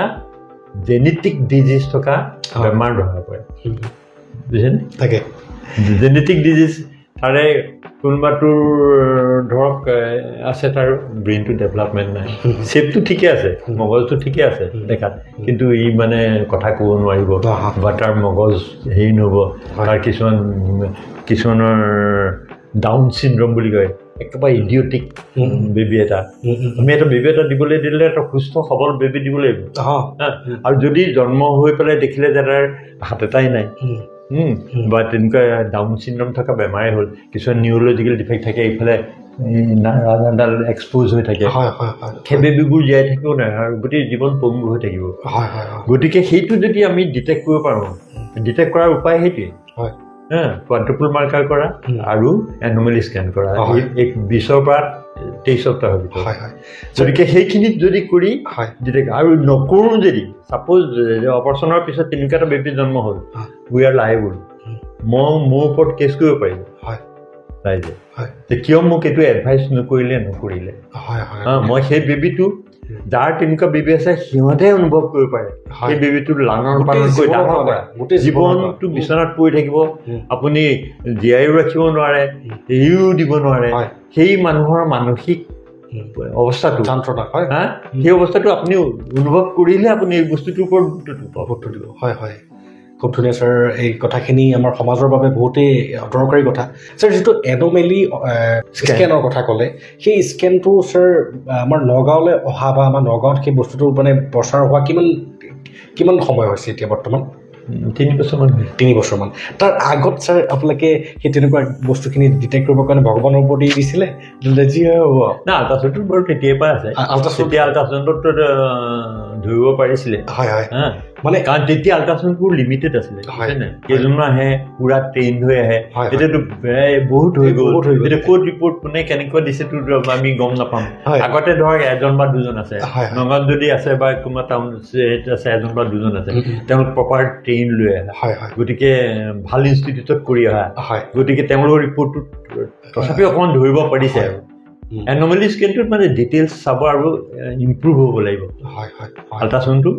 কোৱালিটিটো ইম্প্ৰুভ কোৱালিটি মেচিন হ'ব লাগিব ছাৰ এই স্কেনসমূহ কৰিবৰ কাৰণে আমাৰ চৰকাৰীভাৱে আমাৰ যিটো মেটাৰনিটি ৱাৰ্ড আছে ধৰি লওক চৰকাৰী মেডিকেল কলেজৰ কথা কৈছোঁ তাত এনেকুৱা কিছুমান স্কেনৰ ব্যৱস্থা বৰ্তমান আছে নে এনমেলিয়ে হওক বা অন্য আল্ট্ৰাচাউণ্ডত বাৰু থাকে এনমেলি বা অন্যান্য এনেকুৱা আপুনি যিটো জেনেটিক চিণ্ড্ৰমৰ কথা ক'লে সেই তেনেকুৱা কিছুমান কৰিব পৰা সুবিধাসমূহ বৰ্তমান আমাৰ নগাঁও মেডিকেল কলেজত ডেভেলপ হৈছে নে এতিয়া মানে এনমেলি স্কেনটো মই ক'লোঁ যে ট্ৰিপল মাৰ্কাৰ আৰু এইটোত যদি তেনেকুৱা কিবা বেমাৰ আছে বেমাৰটো ধৰা পৰে সেইটো কিন্তু 100% নহয় যে এইটো বেমাৰটো এইটো আছে তেনেকুৱা হ'লে আৰু এটা টেষ্ট কৰিব লগা হয় সেই ব্লাড টেষ্টটোত তেতিয়া একেবাৰে 100% ধৰা পৰে যে এইটো নাই ক্ৰম'জোমেল এবনৰ্মেলিটি মানে এই বেমাৰবিলাক হ'ল ক্ৰম'জোম জেনেটিক বেমাৰ সেই জেনেটিক বেমাৰটো জেনেটিক টেষ্টিং কৰিব লগা হয় জেনেটিক টেষ্টিঙত আপোনাৰ একদম পূৰা আহি যাব যে এইটো বেমাৰ এইটো আছে এইটো নাই 100% কৰি দিব 100% আৰু যদিহে ছাৰ মানে তেনেকুৱা হয় তেতিয়াহ'লে আপোনালোকে মানে ডিছকণ্টিনিউ কৰিবলৈ দিয়ে ডিছকণ্টিনিউ কৰে এবনৰ্মেল বেবিটো আমি ৰাখি লাভ নাই আৰু গোটেই জীৱনৰ কাৰণে এবনৰ্মেল হ'লে গোটেই জীৱনটো গোটেই সংসাৰখনেই বৰবাদ হৈ যাব হয় আৰু তেনেকুৱা বহুত কিছুমান কেছ আমি দেখিবলৈ পাইছোঁ বিশেষকৈ আমাৰ নগাঁওবাসী তথা অসমবাসী ৰাইজ সমগ্ৰ অসমবাসী ৰাইজকে ক'বলৈ বিচাৰিছোঁ আপোনাক সবে এই যিসমূহ সতৰ্কতাৰ কথা ছাৰে কৈছে এই সতৰ্কতাসমূহ অৱলম্বন কৰি পেলাই যদি আগবাঢ়ে নিজৰ প্লেনিং কৰে ফাদাৰ হোৱাৰ পেৰেণ্টছৰ প্লেনিং যদি কৰে তেতিয়াহ'লে খুবেই ভাল হ'ব ছাৰ এইখিনিতে এটা কথা আৰু এটা জানিব বিচাৰোঁ বিশেষকৈ বয়সৰ সীমা একজেক্টলি বয়সৰ সীমাটোৰ লগত কথা আছে যে বেছিভাগ এবনৰ্মেল বেবী হয় এল্ডাৰলি মানুহৰ যিটো মানে বয়সস্থ মানুহৰ যেতিয়া প্ৰথম সন্তান হয় বয়সস্থ মানুহৰ এতিয়া আমাৰ কি হৈছে আমি চবেই পঢ়া শুনা কৰোঁ হায়াৰ ষ্টাডি কৰোঁ বিয়া দেৰি হয় বাচ্ছা দেৰিকৈ হয় বাচ্ছা হ'বলৈ প্ৰব্লেম হয় 34-35 পিছত লাহে লাহে প্ৰব্লেম হৈ থাকে বাচ্ছা হোৱাৰ প্ৰব্লেম সেইকাৰণে আজিকালি বাচ্ছা যে বিয়াৰ পিছত যে বাচ্ছা হোৱা নাই সেইকাৰণে দেখুৱাবলৈ অহা সংখ্যা বহুত বাঢ়ি গৈছে ইনফাৰ্টিলিটি চবতকৈ ইম্পৰ্টেণ্ট কথা 1 নম্বৰ কথা ইনফাৰ্টিলিটি ল'ৰা ছোৱালী হোৱা নাই আমি বিয়া হৈ আহিলোঁ ল'ৰা ছোৱালী হোৱা নাই আৰু বয়সত প্ৰথম সন্তানটো হ'লে অলপ এবনৰ্মেল বেবী হোৱাৰ চান্সটো বেছি থাকে সেইকাৰণে তেওঁলোক আৰু বেছি কথা চুব লাগিব যে প্ৰপাৰলি হোৱাৰ পিছত যাতে ইনভেষ্টিগেশ্যনখিনি ঠিকমতে কৰে প্ৰপাৰলি ডাক্তৰক দেখুৱাই থাকে ডাক্তৰৰ নিয়ম মানি চলে গতিকে আমাৰ অকণমান কথা হ'ল কি যিমান পঢ়া শুনা যিয়ে নকৰক বয়সটো যাতে আৰু অলপ সোনকালে বিয়া হৈ সোনকালে ফেমিলি কমপ্লিট কৰিব পাৰে হয় স্যাৰ একজেক্টলি আপোনাৰ 50 বছৰৰ অভিজ্ঞতাৰ পৰা জানিব বিচাৰোঁ এজন ল'ৰাৰ ফাদাৰ হোৱাৰ মেক্সিমাম এজটো কিমানৰ ভিতৰত হ'লে ভাল মানে মেক্সিমামটো কৰিছোঁ যে ইয়াত আগতেই হ'লে ভাল 35 বছৰৰ আগত হ'লে ভাল হয় সোণালী বেটা হয় মোৰ ল'ৰাটো 28 বছৰতে 29 বছৰতে তাৰ বাচ্চা হৈছে আচ্ছা হয় আৰু এই কথাসমূহ 50 বছৰীয়া অভিজ্ঞতাৰ পৰিপুষ্ট এজন ডক্টৰৰ কথা আৰু সেই তেওঁৱেই কৈছে যে 35 বছৰ আগতে যদি এজন ল'ৰা বাপেকি হোৱাৰ এটা সুসময় ভাল সময় আৰু এই ক্ষেত্ৰত আমাৰ ৰাইজো সজাগ হ'বলৈ হ'লে প্ৰতিজন সচেতন মাক দেউতাকো মানে সজাগ হ'ব লাগে যে আমি কেনেকুৱা আগতে প্লেনিং কৰাটো ভাল ছোৱালীবিলাকৰ ছোৱালী 30ৰ আগত হোৱাটোৱে ভাল হয় 30ৰ আগত মানে প্ৰথম প্ৰেগনেঞ্চিটো হ'ব লাগিব হয় ছাৰ একজেক্টলি এইখিনি সময়তে মই আৰু এটা ইম্পৰ্টেণ্ট কথা আপোনাৰ পৰা জানিব বিচাৰোঁ যে আমাৰ সমাজত এটা এনেকুৱা বৰ্তমান কিছুমান চলি আছে যে কোনোবা এটা আনকণ্ডিশ্যনেলি ঘপককৈ কনচিভ হৈ গ'ল তাৰপিছতে আজিকালি ঔষধ খাই দিয়ে ঔষধ খাই দিলে ভৱিষ্যতলৈ প্ৰেগনেঞ্চি নোহোৱা কিছুমান কেছো এনেকৈ কিছুমান শুনিছোঁ ছাৰ এইটো এটা মিথেই হয়নে নাই কিমান দূৰ সত্য আমি নাজানো গতিকে আপোনাৰ পৰা জানিব বিচাৰোঁ ছাৰ তেনেকুৱা যদিহে ঘপককৈ আনকণ্ডিশ্যনেলি যদিহে বা আনএক্সপেক্টেডলি কোনোবাই কনচিভ কৰি দিয়ে তেতিয়াহ'লে কেনেকুৱা পৰ্যায়েৰে তেওঁ কি কৰিব লাগে সেই বিষয়ে আপোনাৰ পৰা এইটো কথা হ'ল কি যেতিয়া বিয়াৰ পিছত প্ৰেগনেঞ্চি হয় প্ৰেগনেঞ্চি হ'লে ডাক্তৰক কনচাল্ট নকৰাকৈ পটককৈ মেডিচিন এটা খাব নালাগে যে বহুতে কি হয় আমি এতিয়া বিচৰা নাই আৰু অলপ ফুৰিবলৈ যাবলগীয়া আছে মিতিৰ ফুৰিবলৈতো আছেই আৰু অকণমান আমি নিজেও বিভিন্ন জেগাবোৰ চাওঁ এইবোৰ বা হায়াৰ ষ্টাডি কৰোঁ বহুতৰ পঢ়া শুনাৰ ওপৰত আজিকালি বেছি গুৰুত্ব এটা আছে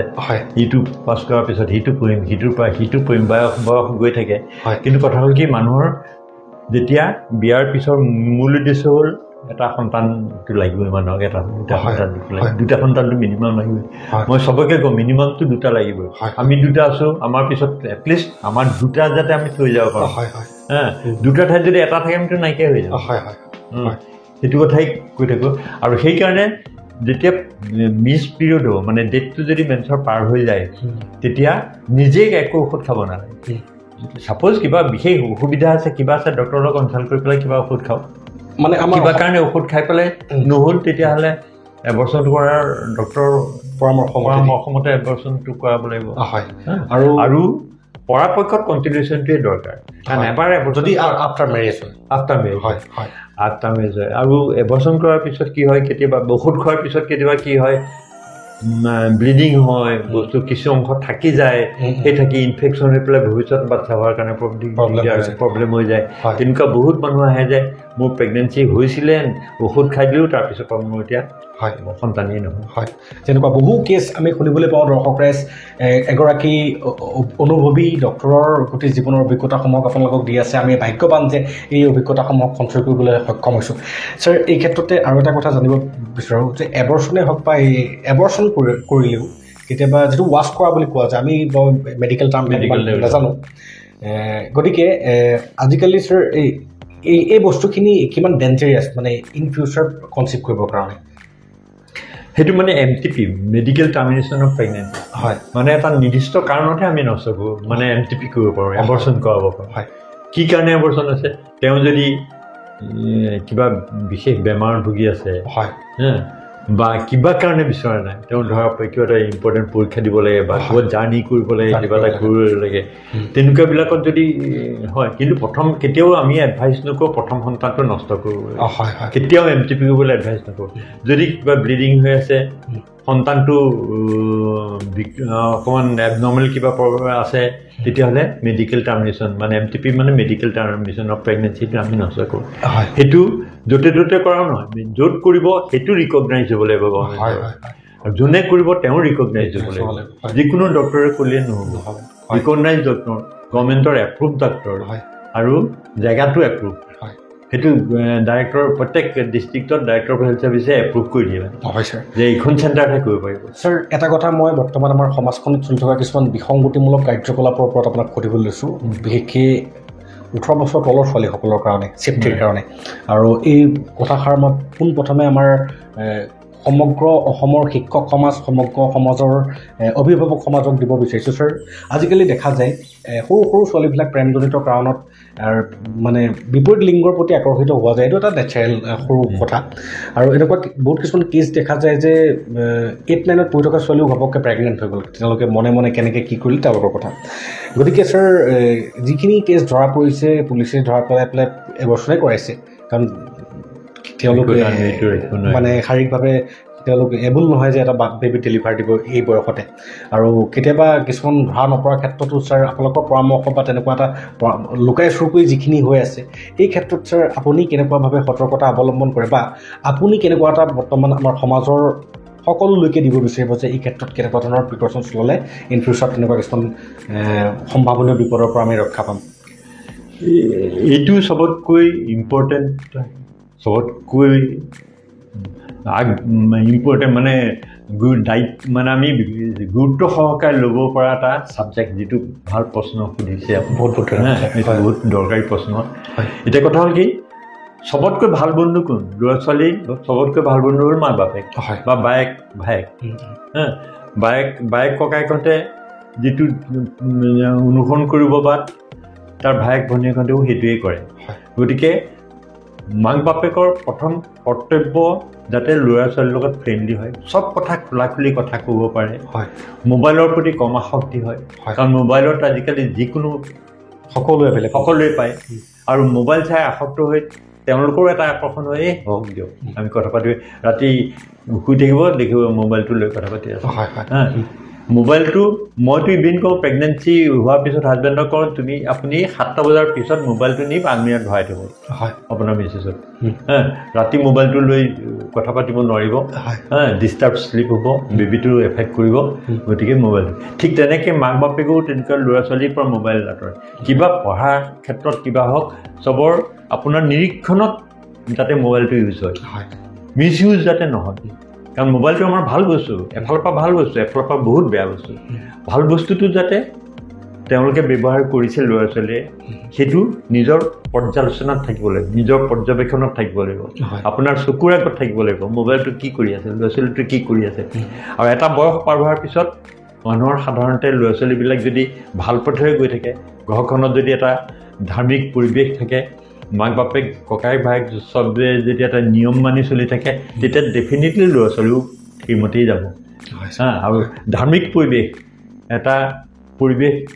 চবেই আমি এটা ক্ৰিয়েট কৰিব লাগিব সমাজখন যাতে বিপথে নাযায় আৰু তেনেকুৱা এটা পৰিৱেশত সাধাৰণতে ল'ৰা ছোৱালী বিপথে নাযায় আৰু যদি কিবা কাৰণে ঘটনাবশতঃ কিবা এটা হৈছে এনেকুৱা ফ্ৰেণ্ডলি হ'ব লাগিব ছোৱালী নিজৰ জীয়েক যাতে যিকোনো এটা প্ৰব্লেম তেওঁলোকে ফেচ কৰিছে মাকক খোলাখুলিকৈ কৰে যিমান খোলাখুলিভাৱে মাকে পুতেক জীয়েকক ব্যৱহাৰ কৰিব কথা বতৰা পাতিব সিমানেই সকলোৰে কাৰণে ভাল আৰু হৈ যাব পাৰে কেতিয়াবা কাৰোবাৰ ভুল হৈ যাব স্বাভাৱিক হৈ যাব পাৰে আৰু সেই ভুল হ'লে যাতে প্ৰপাৰ ডাক্তৰৰ যিকোনো ওচৰত লুকাই চুকৈ যোৱাৰ কথা নাই অভিজ্ঞ ডক্তৰৰ ওচৰলৈ আহিব লাগিব কাৰণ তেনেকুৱা বহুত ঘটনা পাইছোঁ মাক বাপেকহঁতে লৈ আহিছে আমিতো ভাবিব লাগিব ছোৱালীজনীৰ জীৱনটো বচাব লাগিব সেইমতে আমি জীৱনটো বচাই আৰু কৰ্তব্য আমাৰ কৰ্তব্য কিবা এটা ভুল বশতঃ কেতিয়াবা কাৰোবাৰ হৈ গ'ল কিন্তু মানুহজনীটো ল'ৰা ছোৱালীটো মৰিবলৈ এৰি দিব নোৱাৰোঁ বদনামী হ'বলৈ এৰি দিব নোৱাৰোঁ বচাবই লাগিব তেনেকুৱাটো কৰ্তব্য আমাৰ কৰ্তব্যটো আমি কৰিব লাগিব কিন্তু সেইটোৱে যাতে প্ৰপাৰ কিবা কাৰণে অজ্ঞানবশতঃ কিবা কাৰণে ভুল হ'লে যাতে প্ৰপাৰ তেনেকুৱা ডাক্তৰ তেওঁলোকৰ পৰামৰ্শ ল'ব হয় আৰু এই ক্ষেত্ৰত আমাৰ বিশেষকৈ ছোৱালী সমাজ সজাগ হ'বও লাগে এইটো বয়সত তোমালোকে এক্সপিৰিয়েঞ্চ মানে ছেক্সুৱেল এক্টিভিটি ছেক্সুৱেল ফিলিংছটো এক্সপিৰিয়েঞ্চ কৰিবলৈ গৈ পেলাই সকলো বিপদত পৰিছে গতিকে আৰু এইবোৰে মোবাইলত আৰু এই আনচেঞ্চৰ্ড বহুত থাকে আৰু এই ছাৰ আজিকালি এনেকুৱা এটা আমি এনেকুৱা এখন সমাজত আছোঁ আমাৰ দুখ লাগে যে আমাৰ সমাজখনৰ মেক্সিমাম 90% পিপলে এই তেনেকুৱা নিউজবিলাককে বেছিকৈ কনজিউম কৰে থাকে আৰু মোবাইলো আজিকালি বোলে এনেকুৱা হয় যে যোনে যি চাই সেইটোৱে হয় ছাৰ মই মোবাইল ব্যৱহাৰ কৰি নাথাকোঁ হয় গতিকে যোনে যেনেকুৱা ধৰণৰ বস্তু কনজিউম কৰে যেনেকুৱা ধৰণৰ কণ্টেণ্ট কনজিউম কৰে সেই বস্তুসমূহকে আপোনালোকৰ ফিডত আহিব আৰু সেই ফিডত অহা মানে আপোনালোকে চাবলৈ মন যাব অট'মেটিকেলি আহিছে এইটো কি চাওঁ আৰু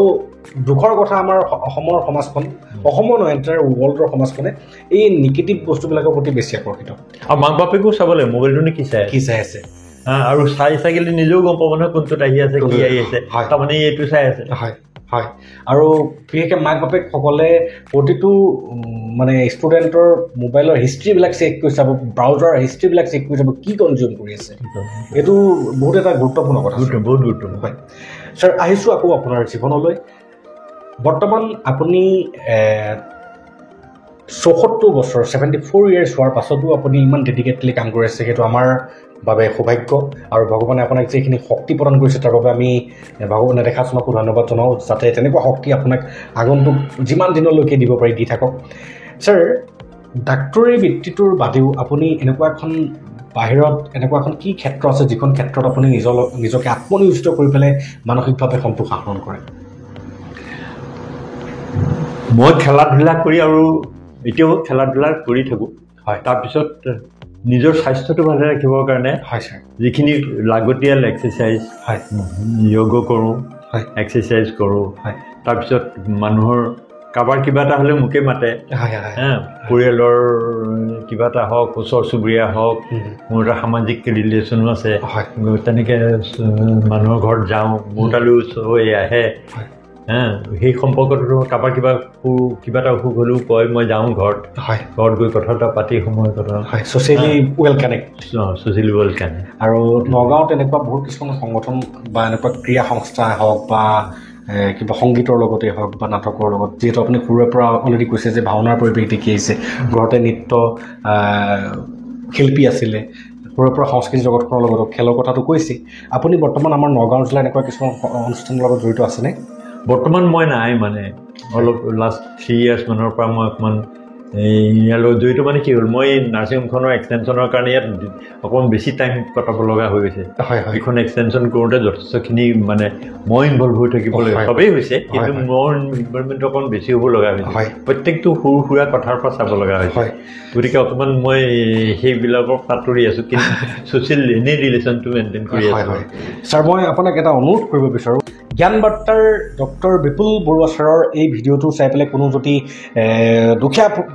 ৰাইজ আপোনাৰ ওচৰত ট্ৰিটমেণ্টত আহে আৰু আমাৰ এই ভিডিঅ'টোৰ ৰেফাৰেঞ্চ যদি দিয়ে নিশ্চয় আপুনি তেওঁলোকক এটা এনেওতো কৰেই আপুনি তথাপিও আমাৰ এই ভিডিঅ'টোৰ ৰেফাৰেঞ্চত যিসকল আহিব তেওঁলোকক এটা ভাল মূল্যত উচিত মূল্যত একেবাৰে মিনিমাম মূল্যত যাতে আপুনি চিকিৎসা কৰে তাৰ বাবে মই আপোনাক অনুৰোধ জনাইছোঁ ছাৰ আৰু মই নিজৰ ফালৰ পৰা বিচাৰোঁ যাতে মানুহক মই অকণমান সহায় কৰিব পাৰোঁ আৰু সকলোকে আহ্বান জনাওঁ যিসকলে মেটাৰনিটি ৰিলেটেড কিবা প্ৰব্লেম বা কোনোবাই চাইল্ড প্লেনিং কৰিছে তেতিয়াহ'লে আহক আমাৰ কপিলী হস্পিটেললৈ যিখন ডিমুগুৰিত অৱস্থিত যিখন হস্পিটেলৰ মুখ্য সঞ্চালক হিচাপে আমাৰ বিপুল কুমাৰ বৰুৱা ছাৰে চোৱা চিতাই কৰি আছে যদিও তেখেতৰ পাৰ্টনাৰ কেইজনমান আছে তথাপিও মেটাৰনিটি ক্ষেত্ৰত এই হস্পিটেলখন কপিলী হস্পিটেলৰ প্ৰাণস্বৰূপ আমাৰ ডক্টৰ বিপুল বৰুৱা ছাৰ বিগত 50 বছৰৰ পৰা নগাঁও জিলাৰ আটাইতকৈ অনুভৱী আটাইতকৈ বয়োজ্যেষ্ঠ গাইনকলজিষ্ট ডক্টৰ আৰু আমি অলৰেডি ছাৰক অনুৰোধ কৰিছোঁ যে আমাৰ এই ভিডিঅ'টোৰ দ্বাৰা কোনো দুখীয়া ৰাইজ যদি আহি পেলাই কপিলী হস্পিটেলত নিজৰ ট্ৰিটমেণ্ট কৰোৱায় তেন্তে নিশ্চয় তেওঁলোকক এটা ডিছকাউণ্ট হিচাপে যাতে দিয়ে তাৰ বাবে মই বহুতেই মোৰো ভাল লাগিব যে মানৱ সেৱাত ময়ো জড়িত হৈছোঁ ছাৰ মোৰ লগতে মানে অকল মই নহয় মোৰ লগত ডক্টৰ উৰুজ্যোতি মহন্ত তেওঁ বহুত দিন মানে ইয়াত জইণ্ট ডাক্তৰ হিচাপে আছিল ৰিটায়াৰ হৈ পেলাই আছে ডক্টৰ ব্ৰজেন বৰা আছে বহুত অভিজ্ঞতা মোতকৈ বেছি সৰু নহয় গতিকে তেওঁলোকেও মানে ডেডিকেটেডলি কৰে ডক্টৰ মুকুট গোস্বামী আছে তেওঁ জেনেৰেল চাৰ্জন তেওঁ মানে চিনচিয়াৰলি চিৰিয়াছলি লাগি থাকে গতিকে আমাৰ এই চাৰিওজনৰ মানে এটা মিলা মিছাৰ মাজত সুসন্মানৰ এটা গঢ়ি আছে সেইটোৱে কপিলীখন আগবঢ়াই নিয়াছে আৰু এইখন নিয়াৰ উদ্দেশ্য হৈছে যে আমাৰ এইটো অঞ্চলত এইটো অঞ্চলত মানে এই গোটেই সুবিধা থকা বস্তুটো নাই যে ICU পায় কোনোবা এজন ৰাতিয়ে হওক দিনতে হওক যেতিয়াই তেতিয়াই যিকোনো অৱস্থাত আহিলে যাতে আমি আৰম্ভণিতেই সকলোখিনি চিকিৎসা দিব পাৰোঁ ইয়াৰ বোলে আমাৰ এইটো কোনোবাটো নাই ক'বলৈ পঠাই দিওঁ কিবা চিৰিয়াছ হ'লে ইনিচিয়েল ট্ৰিটমেণ্ট দিয়াৰ পিছতো হায়াৰ চেণ্টাৰলৈ ৰিফাৰ কৰিব লাগিব কিন্তু যাতে সেই চিকিৎসাটো পায় ICUৰ পৰা আৰম্ভ কৰি physiotherapy ICU emergency treatment emergency admission emergency doctor care গোটেইখিনি 24 hours এভেইলেবল হয় থাকিব। আৰু এই কপিলী হস্পিটেলখন আমাৰ ডিব্ৰুগড়ত অৱস্থিত। পুনৰবাৰ কৈছোঁ, এই কপিলী হস্পিটেলত